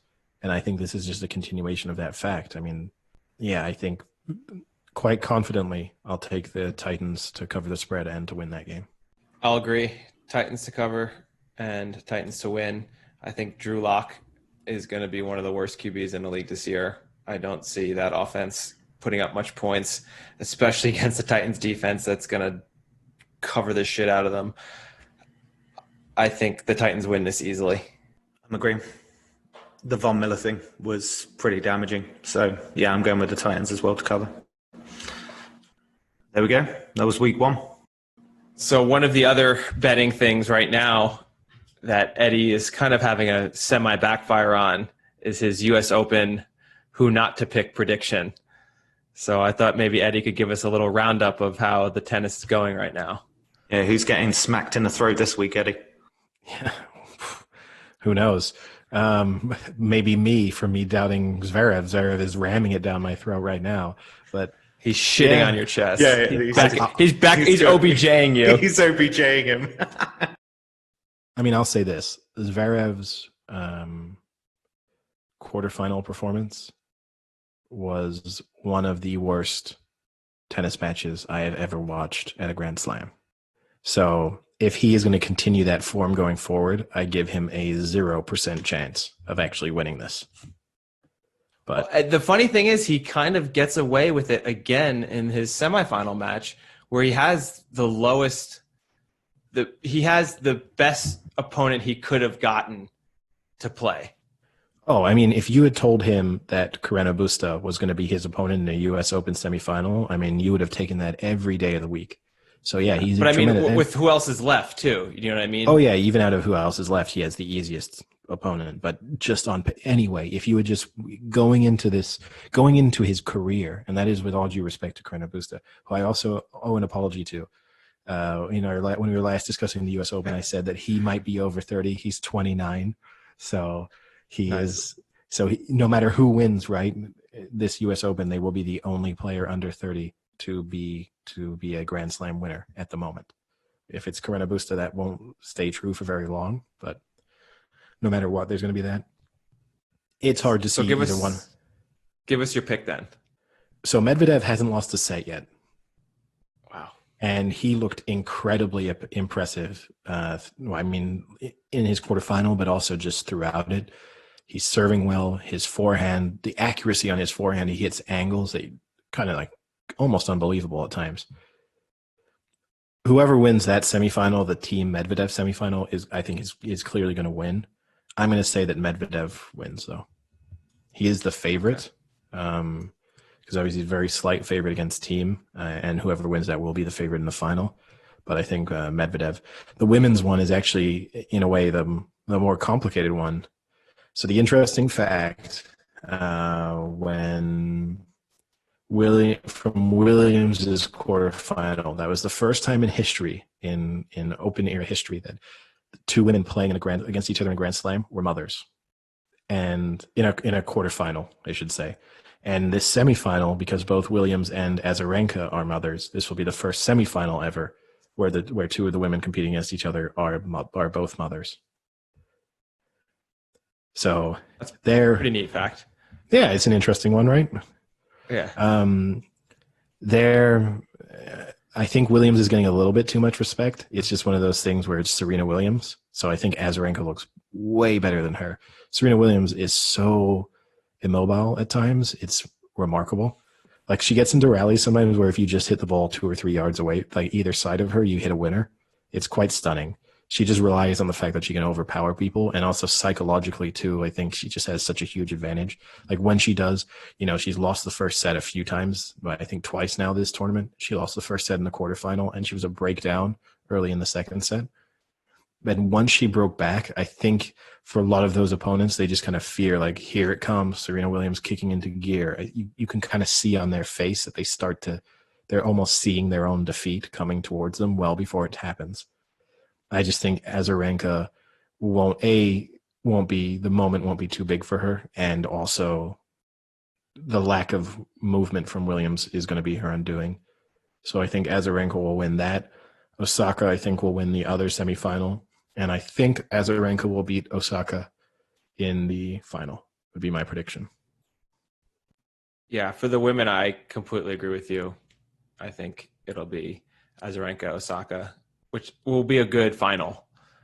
And I would rather watch that than watch Serena Williams. We've talked about this. She's so moody too. In the quarterfinal, Williams. In the quarterfinal, I mean, the commentator at one moment, for example, in the where I was actually watching Canadian coverage of it, but the commentator they openly said it does not look like she wants to be out there. Even the Canadian said that? Even the Canadian, the nicest people in the world. And that was as harsh as they got. But they did say, and it's 100% true. She was just a little child throwing kind of like hissy fits on the court because she mishit a forehand and then she has to sulk for 4 points. It's unbelievable. And the fact that, in some ways, right, you have to give her almost even more respect because she can do that and then still win the match. Yeah, we've talked about this for years and years and years now. Basically, anytime one of us has money on Williams in a critical game or tournament, it always comes down to us saying, she's going to lose this match because she can't keep her cool. She's acting like a child. It's annoying to watch, and I get it. It's a shame because if she wasn't so vocal and annoying with her antics, she would be good to watch because it's fun to watch that person who's trying to overpower versus a person who's trying to, play with like placements and stuff like that, especially in a women's game where you can do that, where you can get someone who is doing power versus someone who's doing finesse. It would be great to watch her, but I can't stand watching her play. I can't stand it. See, I actually disagree because even within the men's game, I think it's less interesting when you watch like Isner play, Kevin Anderson, just the idea that it's just kind of maximum rally 6 shots and they're just trying to overpower each other with their serve and with their forehands or whatever. I find that overall less interesting to watch because there's just no tactics almost to a lot of it. And with me, I still prefer watching men's tennis to women's tennis. That being said, the big selling point on women's tennis to me is because there is a little bit less power in the game. It is a little bit more technical and tactical at times. And Williams, in a way, is kind of like the worst of both worlds, where she doesn't enter the power level of the men, but she loses the finesse of a lot of the other female players. And she's not alone in that respect, I got to say. But I would much rather watch Osaka play or Azarenka play. I mean, there's a host of the female players who I really enjoy watching. And Williams, to me, it's just an unpleasant experience start to finish. Whether or not I want her to win or want her to lose, I don't enjoy watching her. I really want to go with your adopted son. Like, I was almost tempted this morning to put some money on it, just so if he did win, it would be worth losing the money to be able to show you that I picked your adopted son when you told us not to, and I won something. But I kind of agree. He hasn't looked good. I've watched him a little bit the past few days, or the past week in his earlier matches. I watched a few, and he didn't look spectacular. So I'm kind of probably not going to make a pick. But I did want to bring the men back up because you had promised us that you would get a miles per hour on how hard Djokovic hit that woman, but I know you did not do it. So Frank took an hour out of his day yesterday to draw up some way. mathematical models to determine at what speed Djokovic hit that woman in the throat. All right, you're going to have to show some workings with this one then. I have a 6-point PowerPoint I'm going to share with you guys, and I'll talk through it because you don't really need to see it. But I'll show you what I did as I talk through it. So here's the picture of Djokovic. Holy shit, he's actually striking the ball, and the woman who the ball is about 3 feet from the woman, and I don't think she's even seen it at this point still. I did this to show where on the court he hits the ball. And I'll also post this all up on Instagram so you guys can see it. So it looks like he's about a foot over and a foot back of that center mark. Here's then the court. This is the U.S. Open court that he played on. I then have all the distances, and the only distance that we don't know is how far that line judge is from the actual end of the tennis court. So using what we know of how the distances of the other lines on the court, I can get the estimate of how far it was. So she's about 25.3 feet from the end of the court. Okay. So now we can do just a simple Pythagorean theorem to figure out where he hits her. So it's the 25.3 feet plus the about 17 feet that Djokovic is on the court. And she's the side judge. So she's on that sideline. So we know the exact distance of that sideline. And we can calculate how far the ball travels. The ball travels 44.7 feet. We then go to the videotape. There is one video that clearly shows Djokovic striking the ball in real time and it hitting her throat. I'll play it. You're not going to be able to really see much. We can full screen it or whatever. But basically, it's him striking and him hitting it. It is 0.6 seconds it takes for the ball to leave his racket and hit her throat. So 0.6 seconds at 44 feet gives it a 50 miles per hour is the speed at which that ball struck her throat, took her down, and made her scream in agony for a good 2 minutes. Thoughts? I mean, it's super impressive. It's really like watching, impressive. It's like watching someone break down the JFK assassination. So I'll give you credit on that. And the University of Arizona probably needs to find some more things for you to do. But aside from that, I might dispute some of the distances there marginally, but I am happy to accept that even if there is a slight variation there, that it's not going to be above 80 miles an hour.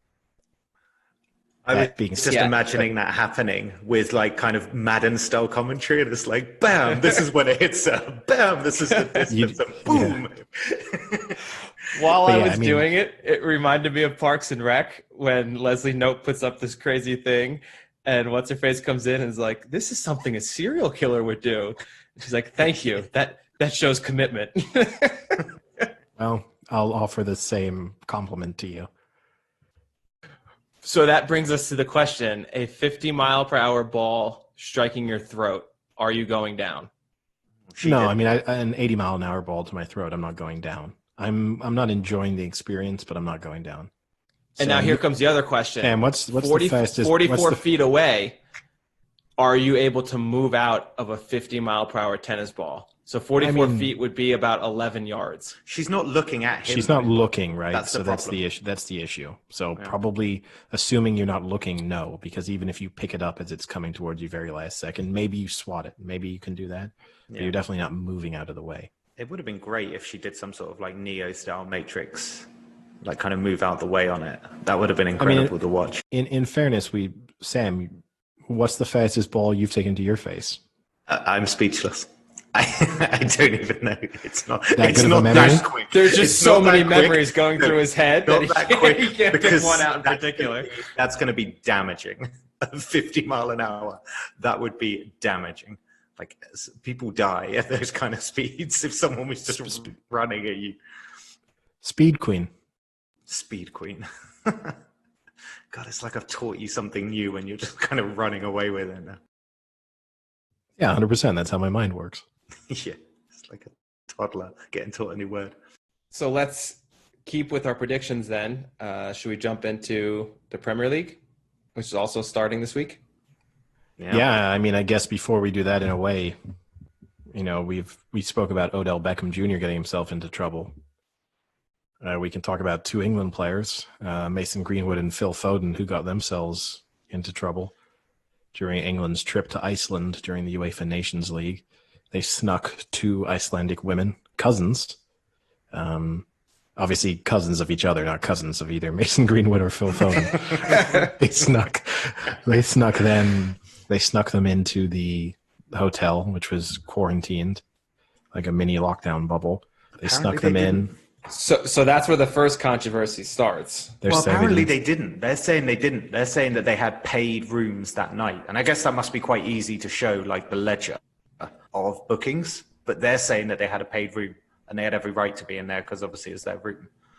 But they didn't have the right to interact with the players, right? No, exactly. That's the problem. Exactly. That's the second controversy, yeah. What is it with wait, real quick though, at least I think you need to throw out one of the main facts of this story is that Mason Greenwood and Phil Foden are 19 and 20. So they're very young England stars, I guess you could say, future stars in a foreign country where if it weren't for this COVID lockdown, any of the players that are now older that are on that team, if they were in that same situation, inviting girls over from Instagram and having them hang out in the hotel room is probably the most sane thing that any of those people would have done, knowing the previous encounters some professional footballers have had with videos and things. Sure. No, you're right. And look, there's a lot of ex-professionals who've come to their defense and basically said they're young, people make mistakes. All I'll say is that like a lot of sacrifices are being made by a lot of people to get sporting events back up and running. And I think the players need to appreciate that. And so even when they're making mistakes that on the face of it are not that significant, they have to put them in the context in which they're doing it. And so with all the effort and all the money and all the time that's being put on so that England can travel to Iceland and play a football match there, a fundamentally meaningless football match there, those players should have had better sense than to invite people over. I'll also say this. The one girl who was the one who was speaking to Mason Greenwood, who like it was them interacting that led to this happening. So she said, she didn't leak it, that someone else leaked it, that she wasn't responsible for the leak. She would have never leaked the fact that she went over. Maybe that's believable. Who knows? The only other thing is she said, she was like, I didn't even realize Mason Greenwood played for Manchester United. I didn't know Phil Foden was a footballer. I have subsequently, I did not follow Mason Greenwood on Instagram, still don't, but I looked at his Instagram just to see like every single photo of him is in a Manchester United like training kit, or like seriously everyone. So if you're interacting with him on Instagram, you'd either have to be like, this guy is the biggest Manchester United fan in the world, or you'd figure out he played for Manchester United. Yeah.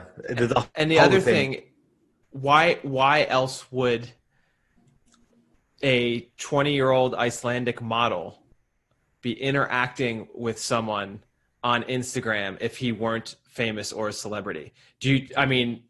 I have to imagine she gets a lot of people sliding into her DMs. Does she just answer everyone? It's like, oh, this seems like a nice random guy. Oh, he's coming for the weekend. That's cool. Maybe we'll hang out. Well, Frank, and not look into who he is? No. Well, Frank, maybe next episode, instead of the breakdown of how far away Djokovic was and the speed, you'll show us a series of Instagram exchanges with her, and you'll be like, look, she does respond to everyone. This is a flirt. No, for me, the whole thing is it just screams immaturity. Like, even when you look at like the interactions between Greenwood and Foden, like they're saying, oh, what do you think she wants? And then Greenwood would be like, I think we know what she wants, kind of thing. And it's almost like they're alluding to the fact that sex is somehow like taboo with 19-year-old like Premier League stars. Yeah, they come across as real dorks. They come across as like really, Frank, have you ever seen the show The In-Betweeners? Love it. It's basically, they come across as like that group of people interacting about sex, like they're having it for the first time. But I think the point for me is what Eddie said, is that it's all immature, it's all fun and games kind of thing. Would have happened a year ago, For sure, 100%. No one would have cared. No one would have batted an eyelid. So when people like Gary Neville and that come out and they're like, oh, well, boys will be boys, it happens. No, you're neglecting the global situation that means people are pissed off. And truth be told, when Eddie said that game was meaningless, I lost like an hour and a half of my life that night. That was, it was also an awful match. It was one of the worst things I've ever watched. And then the only thing that made it look better was then the England-Denmark game a couple days later. Like, that's the depressing thing. I was like, great, this was fantastic to be in a pub with. What could possibly top my time? And it was like, oh, so everything leaks about Greenwood, etc. They then get dropped from the team, which potentially messes up maybe their next kind of few games chances. And then England play worse against, okay, granted a better team, but they play worse. It was such a painful time for English international football off the back of some, pretty good optimism around now. I'll also say that Mason Greenwood looks even worse in contrast with one of his England and Manchester United teammates, which is Marcus Rashford, who over the past few months, Marcus Rashford has looked so good as a result of the efforts he's put in terms of providing school lunches. And he's not that much older. I mean, Rashford's 22, I think. How mature he looks in how he deals with himself publicly and how he's taken on really important issues and delivered more. I mean, Marcus Rashford fundamentally got school lunches back in schools. And, he's achieved more in a short time as a footballer for sort of, English people than a lot of politicians will over the course of their entire career. So when you're contrasting that immature, naive behavior with what one of his teammates is doing, it makes Greenwood look even worse. And look, it's not, some people are going overboard. You are hearing some people talk about like, should Greenwood and Foden ever play for England again? And I mean, that's ridiculous. They deserve to be publicly criticized for what they did. Probably leave them out of the next squad even, just to teach them a lesson. But obviously they're two tremendously talented players. And leaving them out would be even just sort of cutting off their nose to spite their face almost. So, yeah.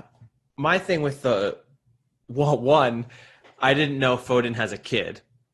So he obviously does know how to have sex, Sam. That's news to me, I have to say. I didn't even know he had a kid either. Yeah, he has I think a 1 or 2 year old kid with apparently longtime girlfriend, which adds another twist to the story of is this longtime girlfriend still a longtime girlfriend? Oh, that's news to me. That's all new. So Frank did some investigative journalism of his own today and found out Phil Foden loves 2 things right now. This was an article that was published a few months ago. He loves to fish and he loves fatherhood. I honestly was hearing that come as fist. So that was the first part that I thought of this whole thing that was very interesting. And I agree. They are 19 and 20 that both look and sounded maturity-wise going on 15 and 16. I mean, they look young for even 19 and 20. And after watching those videos, they seem very immature people. Although maybe there's a new twist there. You said Phil Foden loves to fish. There is excellent fishing in Iceland, and maybe they were just looking for some local, some really nice place to catch some fresh Icelandic salmon. That was all they were going for. Is that what or maybe Eddie, maybe he likes fishing and fatherhood, so he was hoping to get the fatherhood part out of the way that night and then go fishing with her in the morning. Yeah, awesome. That could be a great date. Yeah. Great date. Yeah, wading into a cold Icelandic river together. My only other issue I have is, they need to be held responsible. I think they should get some sort of repercussion, like you guys were saying. But as captains and more senior people on that team, how are you not doing something to kind of engage the team and have them kind of like some sort of team camaraderie, where instead you have 19 and 20-year-old kids just being like, just go to your hotel room and fend for yourselves for the night. Like, I don't get that. As like when I was younger and would travel with teams, there was never a time where like you were alone in your room during the night. Alone. I mean, it was just them two. Yeah, but I mean, how? But I mean, like, think about it. Like, usually teams are together. They're out doing something, sitting in the room, joking around, partying, and then it's like bedtime, like nighttime. But it seemed like it was just like dinner time, and they were just sitting in their hotel room by themselves. Like, as a team leaders and team captains, don't you kind of have to think, hey, you know, maybe we should get these young kids out of their rooms and kind of just interact with them and make sure they don't get into trouble? I mean, I guess in your mind you would have thought, how could they get into trouble? They're in a lockdown hotel. This is the one situation in which we don't have to chaperone them, because they're just going to go to their rooms and probably play FIFA. You know, like, this is probably what in their mind they thought they were going to do. Also, I think the difference between, say, the experiences that like any of us will have had on teams, which, you know, would have been through high school and at university and stuff, you were always in kind of the same age range as all of your teammates. It would be really different to be like a 33-year-old and you're on a team with a 19-year-old. And you're like, do I want to spend my evening talking to this guy? Like, look at the chats that they had, you know, like the way they were speaking about it. Imagine being like a mature 32, 33-year-old who has a, you know, kind of not your first time playing for England. You've been there, done that. And now you're sitting down to try and have a conversation with Phil Foden. I mean, it might be a little bit tough. So you might have been like, Phil, maybe it's bedtime, all right? You head off, go play FIFA and do whatever you want to do, and I'm going to go read a book. They can talk about fatherhood. Foden and fishing. Loves it. And fishing.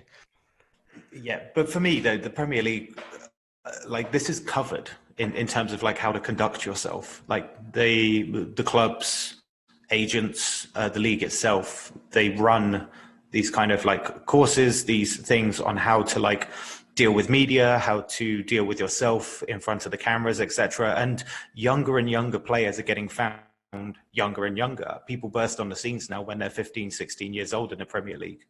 And it's tackled really early on what they need to do with themselves to conduct themselves. And simply put, they just didn't listen. So, I mean, that's how it differs as well. Yeah, but you're still 15, 16, no matter how much someone tells you the right way to do things. Wait, hold on. They're not 15, 16. No. I know. Mentally. He's saying like younger. He's saying mentally, like people get younger and younger. Sure. I mean, I do think you're talking about fully professionals at 15, 16, right? So it is a very different world. But you also have to imagine that going on these trips with England, they will have been briefed endlessly about like, these are the restrictions, these are what's in place, this is how you can behave, this is where you can go, this is what you can do.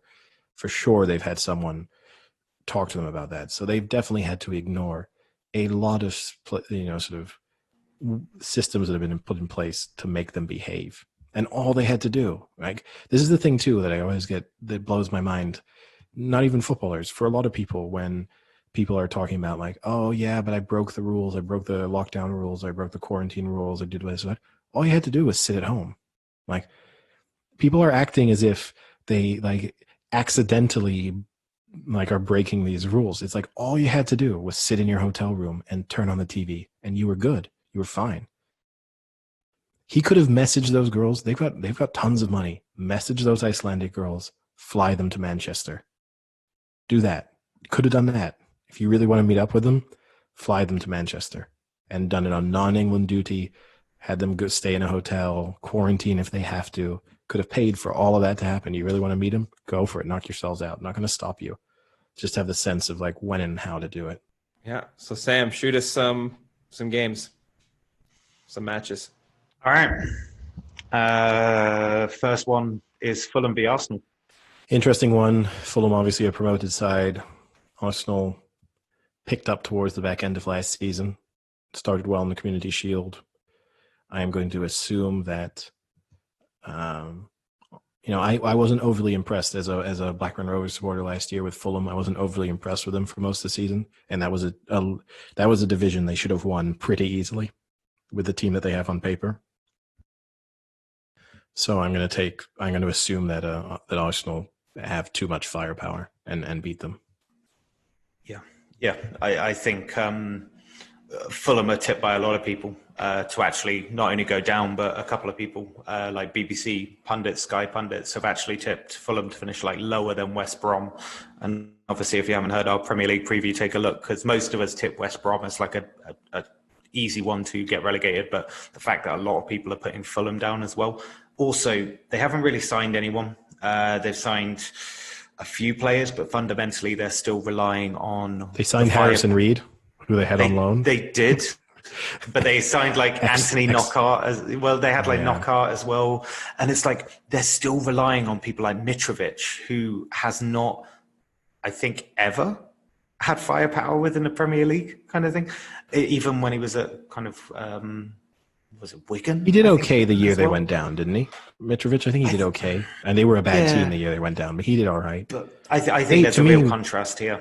I think Arsenal, for me, look good. Fulham fall firmly in that category, which is always the warning sign to me of a promoted side who continue to sign championship players. Yeah. And it's almost one of those things where maybe in the back of their minds, maybe you're almost preparing yourself. Maybe Fulham have gone to that mode of, to cement our Premier League status, it's going to take us, we're going to have to yo-yo for maybe 3 or 4 seasons. And so maybe in the back of your minds, you're signing players of, if we go down, we can hold on to this player. He's suited to the championship, and we can bounce right back with the squad that we have. And maybe you're thinking about that. Yeah, I don't disagree with that. But to flip it on Arsenal as well, I'm really excited for this Arsenal team. There's a lot of positivity. I do believe that Arteta's gotten more drilled, more disciplined, but also they've added a lot of creative flair. There's a good positivity around Aubameyang, so he's basically just confirmed that it'll be Arsenal's highest paid player with a 3-year contract. I think adding Ozil aside, adding to people like Saka with Will.i.am, I think they've got such good players, but also their big issue is central defence. And now they've just signed Magalhaes, and they've got Williams Saliba from Saint-Étienne. So I think Arsenal look really good this year, and I can see nothing else here except an Arsenal win. Who thought we would have 2 Will.i.am references in the same podcast? It's fantastic, isn't it? It's actually the same player. Will.i.am is the Will.i.am for Arsenal. Frank, you got any observations? Nah, I mean, you guys said it all. Sam, I'm gonna go with you. You've swayed me on Arsenal this year, so until they prove you completely wrong, I will go at least Arsenal to win this. All right. Next one's Palace Southampton. We didn't actually cover Palace that much, but I think I looked at their signings, and they've signed I can never remember his name, but was it like Izzy from QPR? Yeah, I mentioned him. Yeah, he's people thinking he's going to be a future England star. So he might be a good signing, but I don't think he's going to change the outlook of this season because he's still very young. Yeah, and for me, I think Southampton could be... I know we've had this kind of top half argument, and to be fair, since that Premier League preview, a lot's changed transfer-wise, but I think Southampton are a candidate for top 10. I think that maybe a couple of teams transfer-wise may have gone above them now, but I think Southampton could be a surprise package this year. I think Danny Ings will have another standout year. I think he'll score a lot of goals. And I rate Southampton. They look really good at the end of last season as well. They were definitely one of the form teams from the post-COVID situation. So yeah, I can see a Southampton win. I would love to pull the annoying fantasy player thing, because I know it would piss Eddie off, and just say, like, I hope Crystal Palace score a ton because I've got Zaha, but I will never do that on this podcast. So I don't have much of an opinion here. If I had to pick one, I would probably pick Southampton. I think Crystal Palace are not going to be very good this year, and I could possibly see them getting relegated. So I am going to pick a score draw. I think Crystal Palace are bad and could well go down. And I think Southampton are a bottom half team, probably going to finish sort of 12th to 14th in that range. And I think that this will be, I very rarely pick draws, so I'm trying to mentally change that. And I'm going to put this one in the score draw category. Liverpool Leeds is probably there's not really a standout opening game for Saturday, unlike the NFL where there's some good ones, but I'd probably say Liverpool Leeds is the standout game of the day on Saturday, but not for the reasons that it could be a really good game, but just for the fact that Leeds are kind of a long-awaited return. Most people pretty much hate them if you're not a Leeds fan within the Premier League. They've got a lot of rivalries with a lot of people. But also it'll be interesting to see what Liverpool look like this year, because they haven't really strengthened. They had a really good squad last year, but has that lack of strengthening meant a problem? By the way, did you guys hear Jurgen Klopp's point about why they haven't spent money? No. He basically came out and said, it's a big dig at Chelsea. He basically said, people need to look at the world and understand like the situation at the moment. And you'll suddenly start to realize that the oligarchs that own clubs in the Premier Leagues are the ones that don't care. And that's why they're spending, which is obviously a complete dig at Chelsea's kind of like 200 million bloated spend. But it's so rich, right? Because Liverpool happen to be in a situation where they can not spend and they will still be title challengers. Yeah.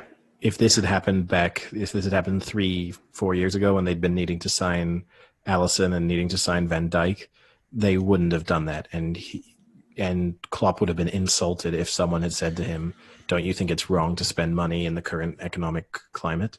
So, yeah. I mean, I like Klopp in the sense that he does often speak about football not being as sort of serious and high pressure as people make it out to be, and that everyone's really fortunate to be involved in professional football.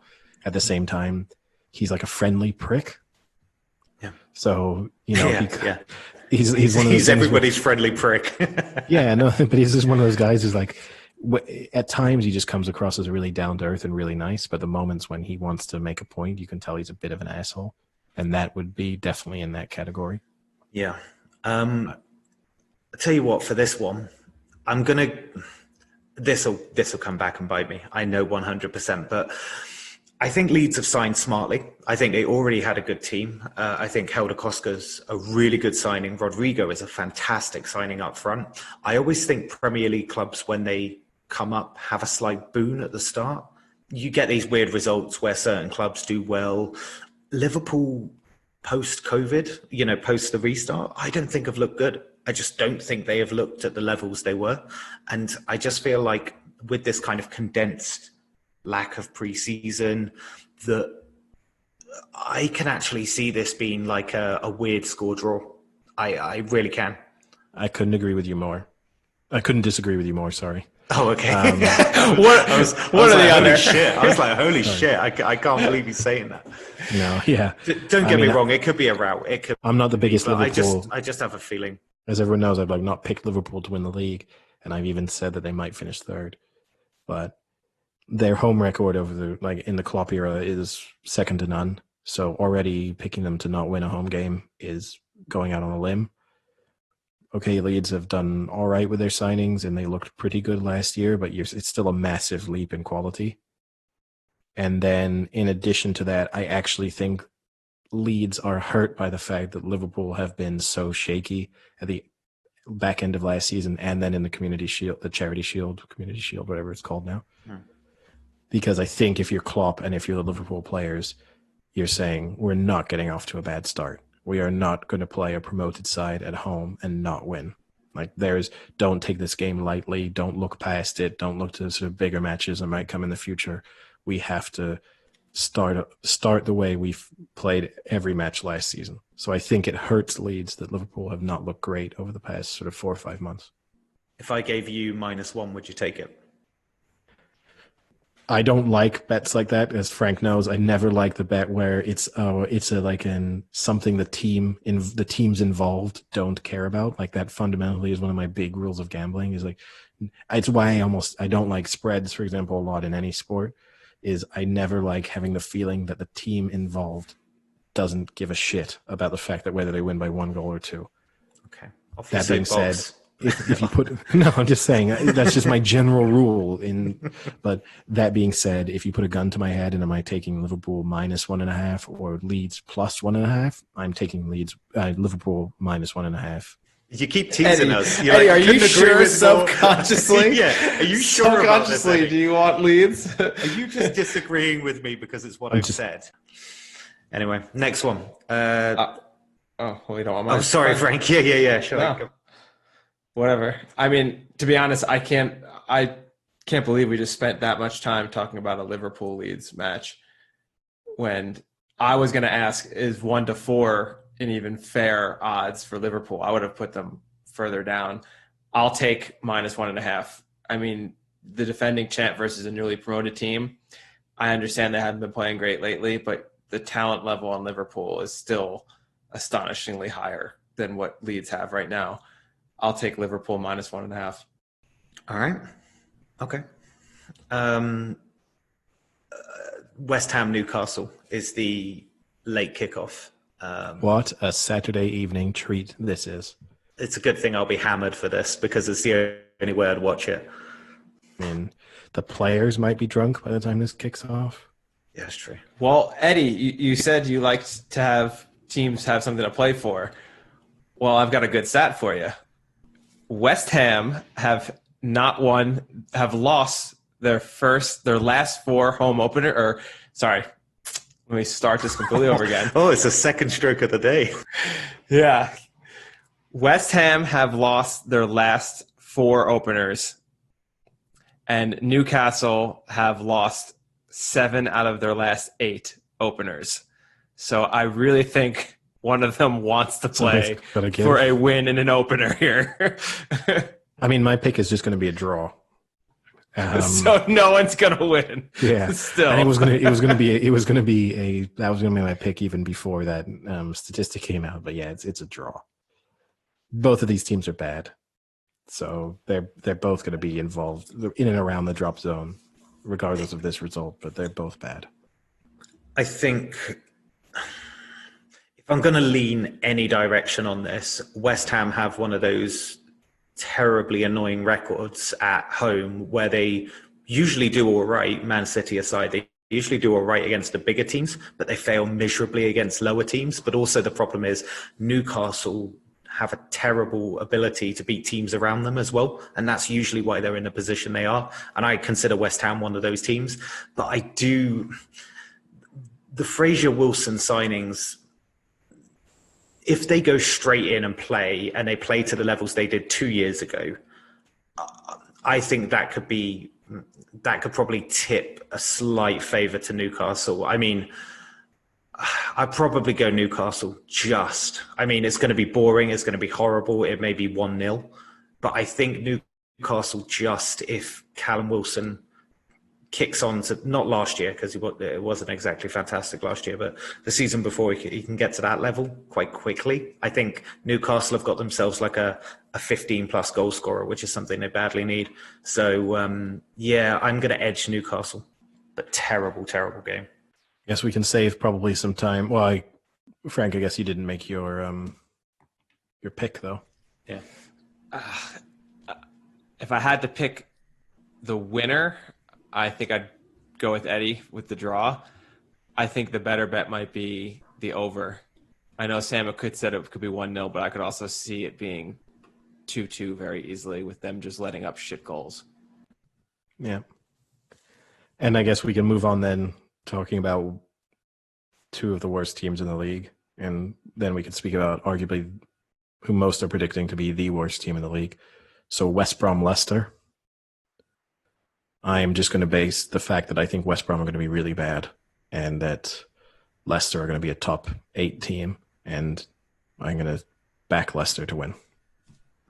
I'll make it easy. I agree. Same reasoning too. Yeah, I think Leicester are a better team. I really like, by the way, Leicester's, they signed Castagna from Atalanta. I think that's a really good buy. And I just think as long as Leicester they were terrible in the second half of last season, but if the players fire, I think they'll be top 10 again. So yeah, I think West Brom are getting relegated, so I can see that being a Leicester win. I'll throw one out for Eddie just to piss him off. I'll say Vardy gets a brace. Yeah, it's exactly the type of match. He's a flat track bully, right? So he'll probably score a hat trick, and everyone will be raving against him because he scored a hat trick against West Brom. Good for him. Then maybe we can move on to, what's arguably the best match of the weekend, which is Spurs-Everton. Tough one to pick. Everton looked different, right, compared to our Premier League preview a couple of weeks ago. They've signed James Rodriguez, which is, that's Ancelotti, right? That's the only reason he's gone there. It's Ancelotti, but they've also signed Allen. They actually look a pretty good team now. I will say this. I did read an article which was, if your career ever involves you going from Real Madrid to Everton, then your career has not gone well. Something's happened, right? Yeah. I don't like Spurs. I can see this being a score draw. I don't really rate Spurs, if I'm honest. I still think they'll finish 6th, but I just don't rate them. So I'm gonna go with a draw on this one. I think Everton's signings will make them better than what I said in a preview.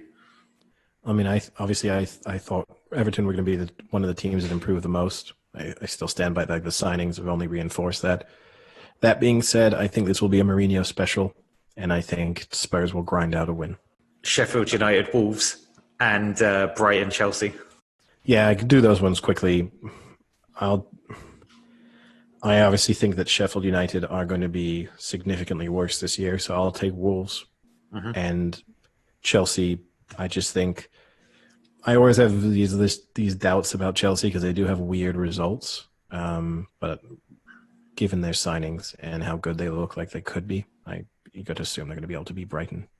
Yeah, I think the same. I think Wolves have improved their squad slightly, so they're going to stay roughly where they were. Sheffield United are going to plummet. So, I'm going Wolves win.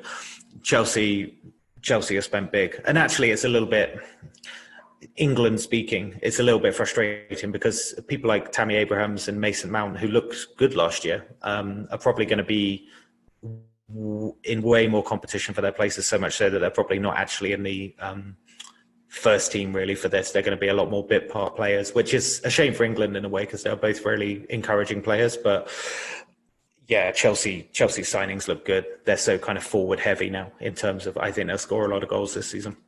Frank, any thoughts? Yeah, I think Chelsea to win for sure.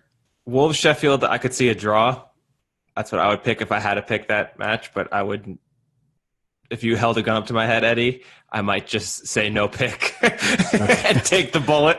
and Spurs Everton, you didn't make a pick? Yes, I like Spurs actually in that a lot. Okay. They're all healthy, right? I mean, it's been a while since that team's been healthy. Yeah. So maybe the first match, while they're all still healthy, they can win if they can get 3 points on the board. Yep.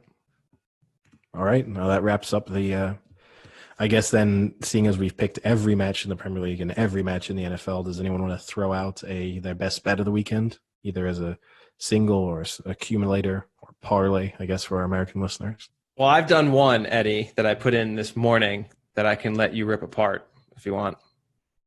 Go for it. Okay, so I did a 12-team parlay, which surprisingly wasn't to win that much. So I always love that right off the start when it's a 12-team and you're not even winning that much. Can you genuinely tip a 12-team? Do we want to? I'll just run it through quick. And Eddie, how about you tell me where you think it loses? I'm not opposed to like the odd big accumulator. It's right up my, like, I find it a lot of fun to follow one over the week. But I don't know if you want your betting credibility to rely on the fact that you're throwing out your 12 your 12 1-8 shots. Yeah. It's pretty much what it is. Okay, throw them at me. Chiefs, okay, Bills, win. Eagles, iffy but probably win. Niners, win. Arsenal, iffy but probably win. Liverpool, win. Chelsea, iffy but probably win. Celtic, win, but it's Celtic, so who knows? But Celtic. England in the one-day cricket. Well, coin toss. Yeah, I know that's the tough one. And then Iowa State is playing Louisiana Lafayette. That's college football. And then Zverev and Osaka. I mean, look, I don't openly disagree with any of those selections, but it's 12 things, so predicting 12 things to be right, highly unlikely, even if they're all heavy favorites. Some of those aren't heavy favorites. where you're most likely to lose. Your most likely loss is probably England in the cricket. Like that's the riskiest one because that's literally is a coin toss. Like, I put that in there. I put that in there because it's tomorrow, correct? It's on Friday. Yeah, it's tomorrow. So it will be your first. It will be your second thing. You just lose the Chiefs. Yeah, and Osaka is tonight. Okay, yeah, you lose those two things. Yeah, I mean, look, on paper it probably should win, but it's 12 events, so it won't. Exactly. Yeah, I figure it's a good weekend one though, because like I said, if I can get past the England on Friday, then I have some decent things to root for Saturday, and if that goes through, then Sunday, I have some investment in watching some of the football where I don't have to put any other bets on really. Well, why don't you try and claw back a little bit of credibility here and throw out like an actual decent tip? Yeah. Well, let me hear yours first. Shall I go? Yeah, go for it. Pile driver in the St. Ledger. Do you want to save that until after we've discussed the horse racing slightly? You've thrown it in there, so you're on record. Pile driver is your pick, but do you want to save the horses till we've done a bit of I guess we'll wrap up with the horse preview. Do you want to save that there? Sure. Well, my bets kind of revolve around that. So okay, well you'll have to do yours post. I'll do mine's easy. I'm just going to do a budget booster, simple accumulator / parlay, which is Liverpool to win, Chiefs to win tonight, Niners to win, Bills to win. That's it. No overlapping events, just nice fourfold. It is 2.7. I'm not saying, look, it's not, none of those picks are original or going against the grain. But they are, to me, it's first week of Premier League, first week of the NFL. All I want is a nice, simple bet. I get to focus on each game individually. None of those games are at the same time. And also at the same time, hopefully it wins and you get a nice little budget boost for week 2. Maybe start to be a bit more adventurous once you've doubled your betting pot. That's going to be my approach. So Eddie knows that I love teaser bets, which Sam, you might not even know what a teaser bet is, but it's basically for football. You can tease it all the point spreads like 6, 7, or even 10, I believe.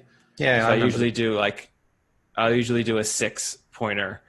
And I liked some of the ones in that, but I don't feel like reading that off because I think I had 8 teams in there. So I'm going to stick with Jamie Vardy.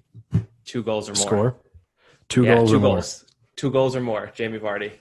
You can get Jamie Vardy to score 2 goals or more at 4-1. I thought it'd be a little better than that, but I'll still stick with it. He's 16-1 for the hat trick. You want to get 4s? No. We don't get crazy. Oh, 1 goal. So if I was going to put non-horse racing into my tip, it would be Arsenal, Chelsea and the Bills. They would be my 3 to win. But as we talk about horse racing, so that pays 2.3 to 1. And that's just the Bills outright, Arsenal and Chelsea outright as well. But going nicely on into the football, into the horse racing, I would pile on Pile Driver and I put Guyeth in there. And if you put those 5 together, it pays 19 to 1. And I think that's a really solid 5-fold for the weekend. I think so. You're talking about Pile Driver in the St. Ledger. The big question mark, obviously Pile Driver has kind of done nothing wrong so far, and there's a lot of confidence in its camp. I still have question marks that it can stay the distance because it's just 2 furlongs further, I think, than it's ever raced. So that to me is the big question mark. I don't like backing a horse when it's unknown to stay.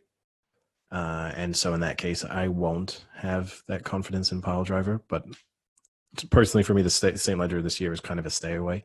But I can understand there's every chance that Pile Driver is the best horse in that race. But I would want to see it race over that distance first. Yeah, Sam and I talked about this off air a little bit before. But my biggest question mark is obviously the O'Brien factor. He has Santiago in it, who he clearly likes and thinks is a good horse. and he's had several other horses race against Pile Driver. So he knows exactly what Pile Driver brings to the table. And for me, he's leaving Santiago in this race where alternatively he could have put him in the Irish St. Leger, a day or two later, where he surely would win because I don't think it's even a Group 1 horse in the Irish St. Leger that's running this year. So he's going to take that risk of potentially having a pretty easy win in the Irish St. Leger and sending him to the St. Leger. So he must think he has a pretty decent chance in Santiago. And that's my only worry, I think, is what you're saying. Maybe Pile Driver can't stay the distance, and he knows, Santiago can. He did the 2-mile race against Stradivarius. So we know he can stay. So that's my worry, is that maybe Aidan O'Brien knows exactly what he's got to go against and that he can beat it. The Tories booked as well, right, to ride Santiago. So that's an interesting one. Interesting booking there. So Dettori must have a little bit of respect for it to have opted to take the ride. I mean, I know he would have had nothing otherwise, but he could have just... Yeah. He's going to Paris, right, on Sunday. So he could, and then just staying in Paris for a little bit. He could have just... a nice night in Paris. He could have just gone to Paris if he'd wanted to. So he obviously thinks he's got a decent chance. Yeah, and he is riding O'Brien's horses because Ryan Moore will be in Ireland this week for the Irish Champions Weekend. Yeah. Yeah. So that the big horse there is, what is it, Sam? The immortal Gaiath. Exactly. Probably not immortal, but well, only time will tell, Eddie. Yeah. Here's the thing: is we have to address two things here. I 100% believe in Gaiath in this race. I think it's difficult to see at the moment. Right, it's Japan and Magical as the main opposition. I don't see any reason. I don't see why Magical would reverse the form with Gaiath from their previous meeting, and I just don't see why Japan is suddenly going to turn into the horse it looked like it used to be. Yeah. So it's difficult. Even if Gaiath is a little bit below par, I think it still wins that race. But it is I guess the one thing, this is a big ARC prep weekend in various races across the UK and Ireland and in France. And it's probably for you, both of you, obviously you have your anti-post bet on Gaiath to win the ARC. The fact that it's gone to this race may not be the best sign for the fact that it's headed to the ARC. So we spoke about this as well, and I'm not so sure. We're confident, Eddie. I actually don't think it changes much. Also, Buick doesn't have to quarantine by going to Ireland, so nothing really changes in that respect. I just think this will be a run out for Gaiath 3 weeks before the ARC. I honestly think he doesn't need to be that pushed for this either. And also, truth be told, this is Frank's point actually, is that this will be the fourth Group 1 win pretty comfortably, beating a lot of horses, got the best rating. Hold on. It could be the fourth group. Let's not start talking in the past tense for a race. He said it could be his fourth Group 1. Well, I thought you said it. You are so quick to go down on me. You are so quick to slap me. Whoa. Hold on a second. You are mistaking me for one of your boys, Sam. I am not quick to go down on you. But no, I don't see this as being a problem for the ARC at all. If anything, it gives me a bit more confidence that he's having another run out against pretty good competition, right? Something Enable hasn't had. Hey, I thought Enables. I mean, we spoke last time. I guess we made mention of the fact that Enable was going to race at the weekend. It raced against a bunch of nothing. Some people have read into it and said it didn't do enough because it kind of idled out in front. I thought it went through the gears in the only way it could have done. I was reasonably impressed with it. Dettori was happy, Gosden was happy, so you just have to take it that way. And talking of Gosden horses that might be going to the ARC. Just touching back on what Sam said, whether Gaiath will race in the ARC. I mean, if it does win its fourth Group 1, it's a pretty easy excuse then to send it to the ARC. If it kind of craps out a little bit again, the owners can say, like, listen, every Group 1 we put it in before the ARC, it won. So it won every Group 1 we put it in. We just want to give it another shot in the ARC. Obviously, it's not a big horse field, a big field horse, and that's the reason, or that's the excuse. They can make easy excuses out of it when you're on the back of having an undefeated Group 1 season previously. So I still don't see why they wouldn't just send it to the ARC. If the reason they wouldn't, right, Saturday. is that you can say the reason they wouldn't is because instead of throwing it into maybe the most difficult race of the year, they could send it to Champions Day at Ascot, where there's a good chance it's facing little to no opposition. It will be favorite. It will probably win another Group 1, and then you get to have a perfect season, and they get to say that they didn't dodge the ARC, they just had other races in mind. Yeah, And but then everyone will know is it dodged the ARC. Maybe, but they still doesn't have that blot on its copybook, right? So, to me, all I can say is this, Mike. If it goes to the ARC again and it loses in the fashion that it lost last time in the ARC, which seems unlikely because it definitely does seem to be an improved horse. So finishing dozens of lengths back seems to be unlikely.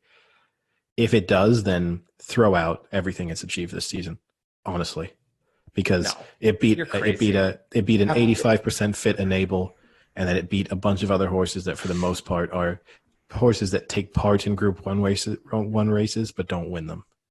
No, you're crazy.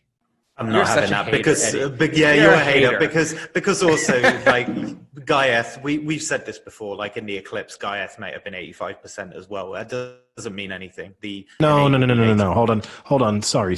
Let's not get into that. We can't just speculate what percentages horses are. You had a trainer say it's 85%, first run of the year. That 85% makes perfect sense. I'm not just picking Enable being 85% because it didn't win. You can't just say, "Oh, Guyeth might have been 85%." Yeah, but they may not. On that basis, I could say, anything. Well, then you're lucky, Sam, because Enable's never been better than 12%, and look at all the races it's won. So aren't we lucky it's never been fully fit? Well, all I'd say is Guyeth's clearly been in more competitive fields in Group 1s. You're right, and I'll say this too. I'll apply it equally. If Enable goes to the ARC and loses badly, throw out everything it's achieved this season as being pointless. So now it's not even a good horse anymore if it loses. No. Throw out what it's achieved this season. Well, yeah, because it hasn't run against anything, and when it did, it lost. So it's not really. There's more for Guyeth to throw out than Enable. It still won a Group 1. What, the King Enable. George? 2 Group 1s, Yeah. didn't it? Yeah, 2. Oh wait, the September isn't a Group 1, is the it? September Stakes is not a Group 1. I don't. No, see, because I think at the end of the year, when it's all said and done, 5 years from now, it's just going to be another Group 1 in that number of how many Group 1s did it win. So no one's going to remember that, like, oh, that last Group 1, that was the one where it lost in the ARC really poorly, so we're not going to count that one. It's still going to be counted just the same. I'll just say this: 5 years from now, if Guyeth goes to the ARC and loses in convincing fashion, we won't really be talking about Guyeth. Guyeth will reappear. If Guyeth is still racing 5 years from now, that would be impressive. We won't really be talking about Guyeth. It will pop up every once in a while as, like, some of the races it won will be there, and it'll be like, look at this dominant performance from 2020 when Guyeth won. But it won't be kind of figuring in the sort of discussion of sort of greatest horses of its generation or its time period. If it goes, Eddie, if it wins, here's my argument, though, Eddie. Here's my argument. If 5 years from now it dodges the ARC and goes to Ascot and wins again, and Sam and I go, man, that Guyeth, wasn't that the greatest horse ever? What are you going to say? No, it wasn't, because he dodged the ARC. So either way, whether he races or not, you're going to say, he wasn't one of the best that year because he wouldn't even race in the ARC in a big field. No. If it goes to Champion Stakes at Champions Day at Ascot and wins there, if it wins this weekend and then wins at the Champions Day, it's definitely Horse of the Year, and it will get to call itself the sort of best horse of the year without doubt. So do you say it's better than Enable? Do you personally say? Well, no. Hold on, we're judging two different things. Will it become a better horse than Enable? No, because Enable has won 2 ARCs and a host of other Group 1s. It's won against stiffer competition than Guyeth has won yet. So assuming that Guyeth doesn't win the ARC, and also then at the same time assuming Enable doesn't win the ARC, no, that's not going to change my overall perception. Will that one of them have the better year? Of course, and been the better horse in 2020? For sure. But better horse overall? No. Let's say Guyeth wins Ascot, Enable gets second in the ARC. Did Guyeth have a better year than Enable? Yeah, 100%, yeah. What if Enable also wins the Arc? Then no, because But it will be Guyeth beat Enable. It doesn't matter. The Arc is the premier flat horse race, arguably in the world, but certainly in continental Europe, right? And winning the Arc for the third time in its career is going to put it into a status that no other horse is in. So that the only goal for Enable this year, the only reason it's been brought back is to win the Arc for the third time. That's the only reason it's still racing. Had it won the Arc last year and not finished second, it wouldn't be back this year. They've just brought it back to chase history. So if it achieves that, then you'd have to say season is a success. It could have lost every race up to the Arc, won the Arc, and you would have gone great year for Enable. But the fact that it only lost, would have only lost its sort of, reappearance in a Group 1 to a very, very good horse, then no, you would classify that as an extremely successful year. You know who is racing in the Grand Prix de Paris? Serpentine. It'll be interesting to see it run again. It will be very interesting to see if it is as good as its Derby performance or if it is a one-trick pony. It's a little bit tough to judge the Serpentine one, though, because also similarly, it's racing against, Port Guillaume. So there it's difficult to judge. And in Swoop, I know a lot of people are talking about kind of positively for the Arc, but you got Mogul as a third favorite. So you kind of know what the limit there is on Mogul, right? So even if Serpentine wins that race, it will be impossible to kind of say, oh, definitely good Derby winner. But if it loses this race, the Derby looks bad. Yeah. Exactly. Okay, that's the bigger point, I think. Because even looking at it, like Pile Driver was in that Derby, right? And came, 11th? Finished like 15 lengths off. Yeah. So, I mean, it's interesting more so for the horses behind Serpentine, I think, than the actual winner. So my other picks for the weekend, you have Fancy Blue is racing again. And I've bet on Fancy Blue every time it's raced this year. And it's done really well its last two. So I'm going to stick with that. It's a pretty heavy favorite. I think it is right under 2-1 maybe. And it's racing against Peaceful and I forget the other horse that's racing against. But it beat Peaceful in the last race, so I think it'll stick with that.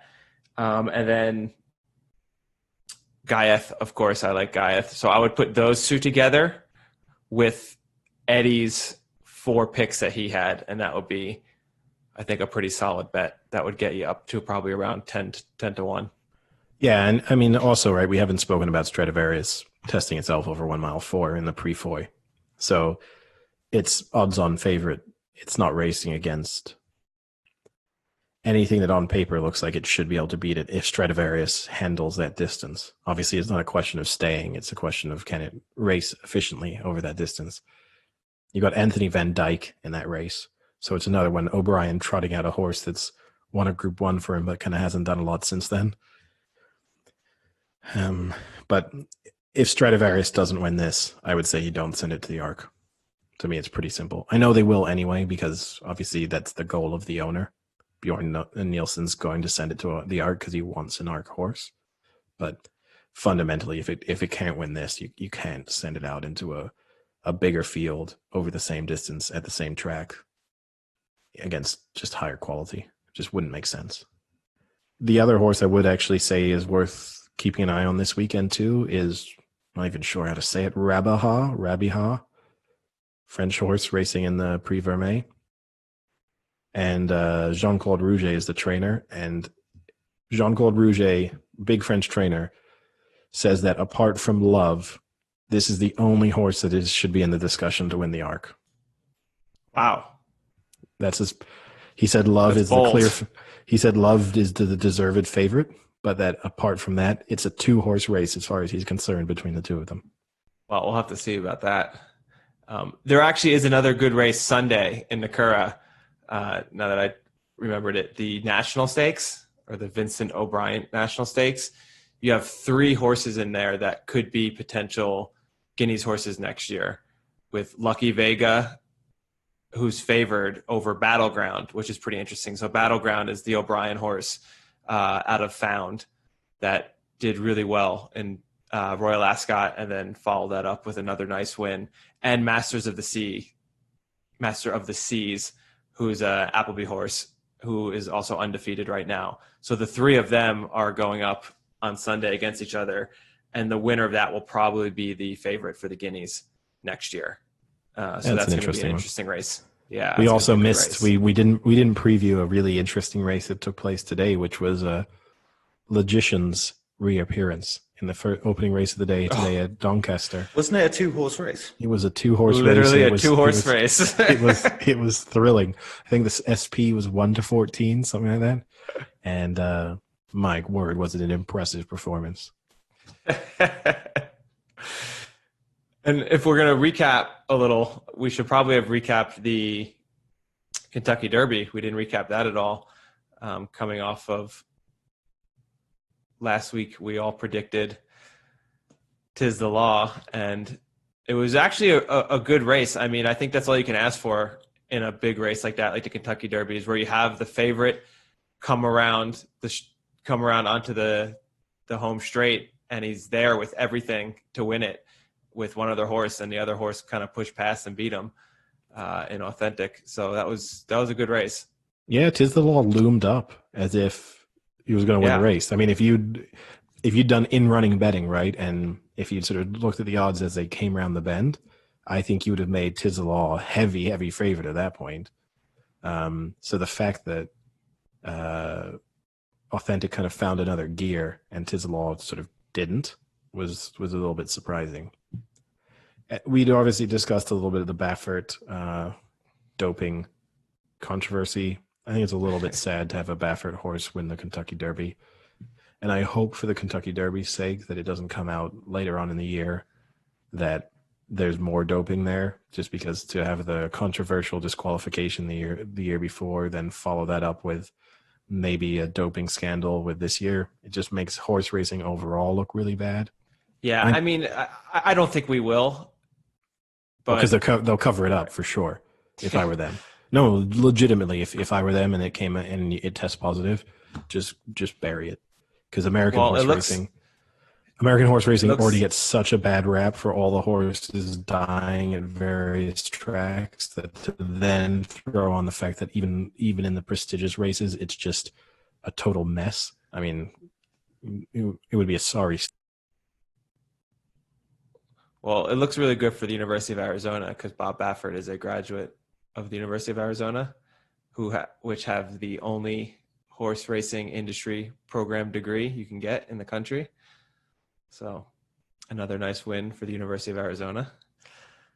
But yeah, I completely agree. It was a good race, and when they hit that stretch, I definitely thought 'Tis the Law was going to pull out on top. I mean, it looked super comfortable, but Authentic definitely just found that extra gear. So the interesting part is one of Baffert's horses that ended up dropping out right before the race, 1,000 Words, had not beat Authentic, but had beat another Baffert horse, but it had done so going out to like a heavy lead early on, which is what Authentic did.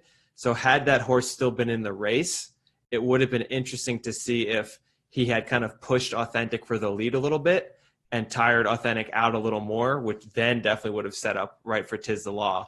So it's interesting that one of Baffert's horses that drops out last minute could have actually impacted the Baffert horse that actually won. Yeah, that's a good point.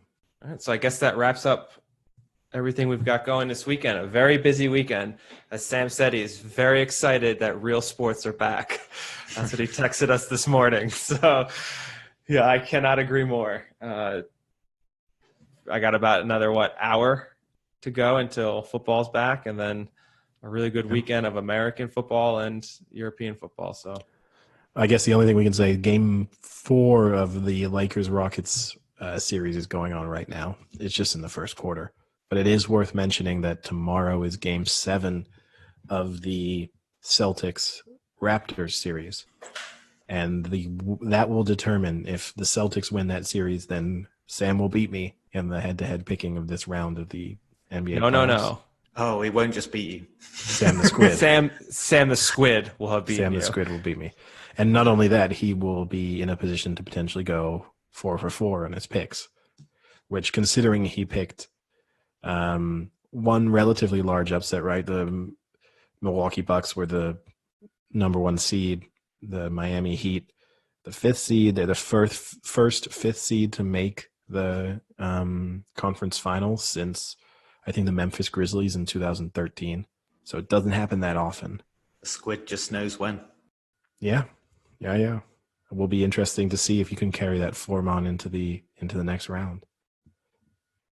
But we'll see. I mean, the Raptors, I'm surprised. I kind of, because they got blown out so badly in Game 5, I expected them to lose Game 6. So, and that, just worth saying, that might be the best playoff basketball game, for a long time. I mean, that was such a great double overtime game. The Raptors game? Yeah. Do you know that neither of them scored with 2 minutes left or lower in the fourth quarter? Yeah, that doesn't matter.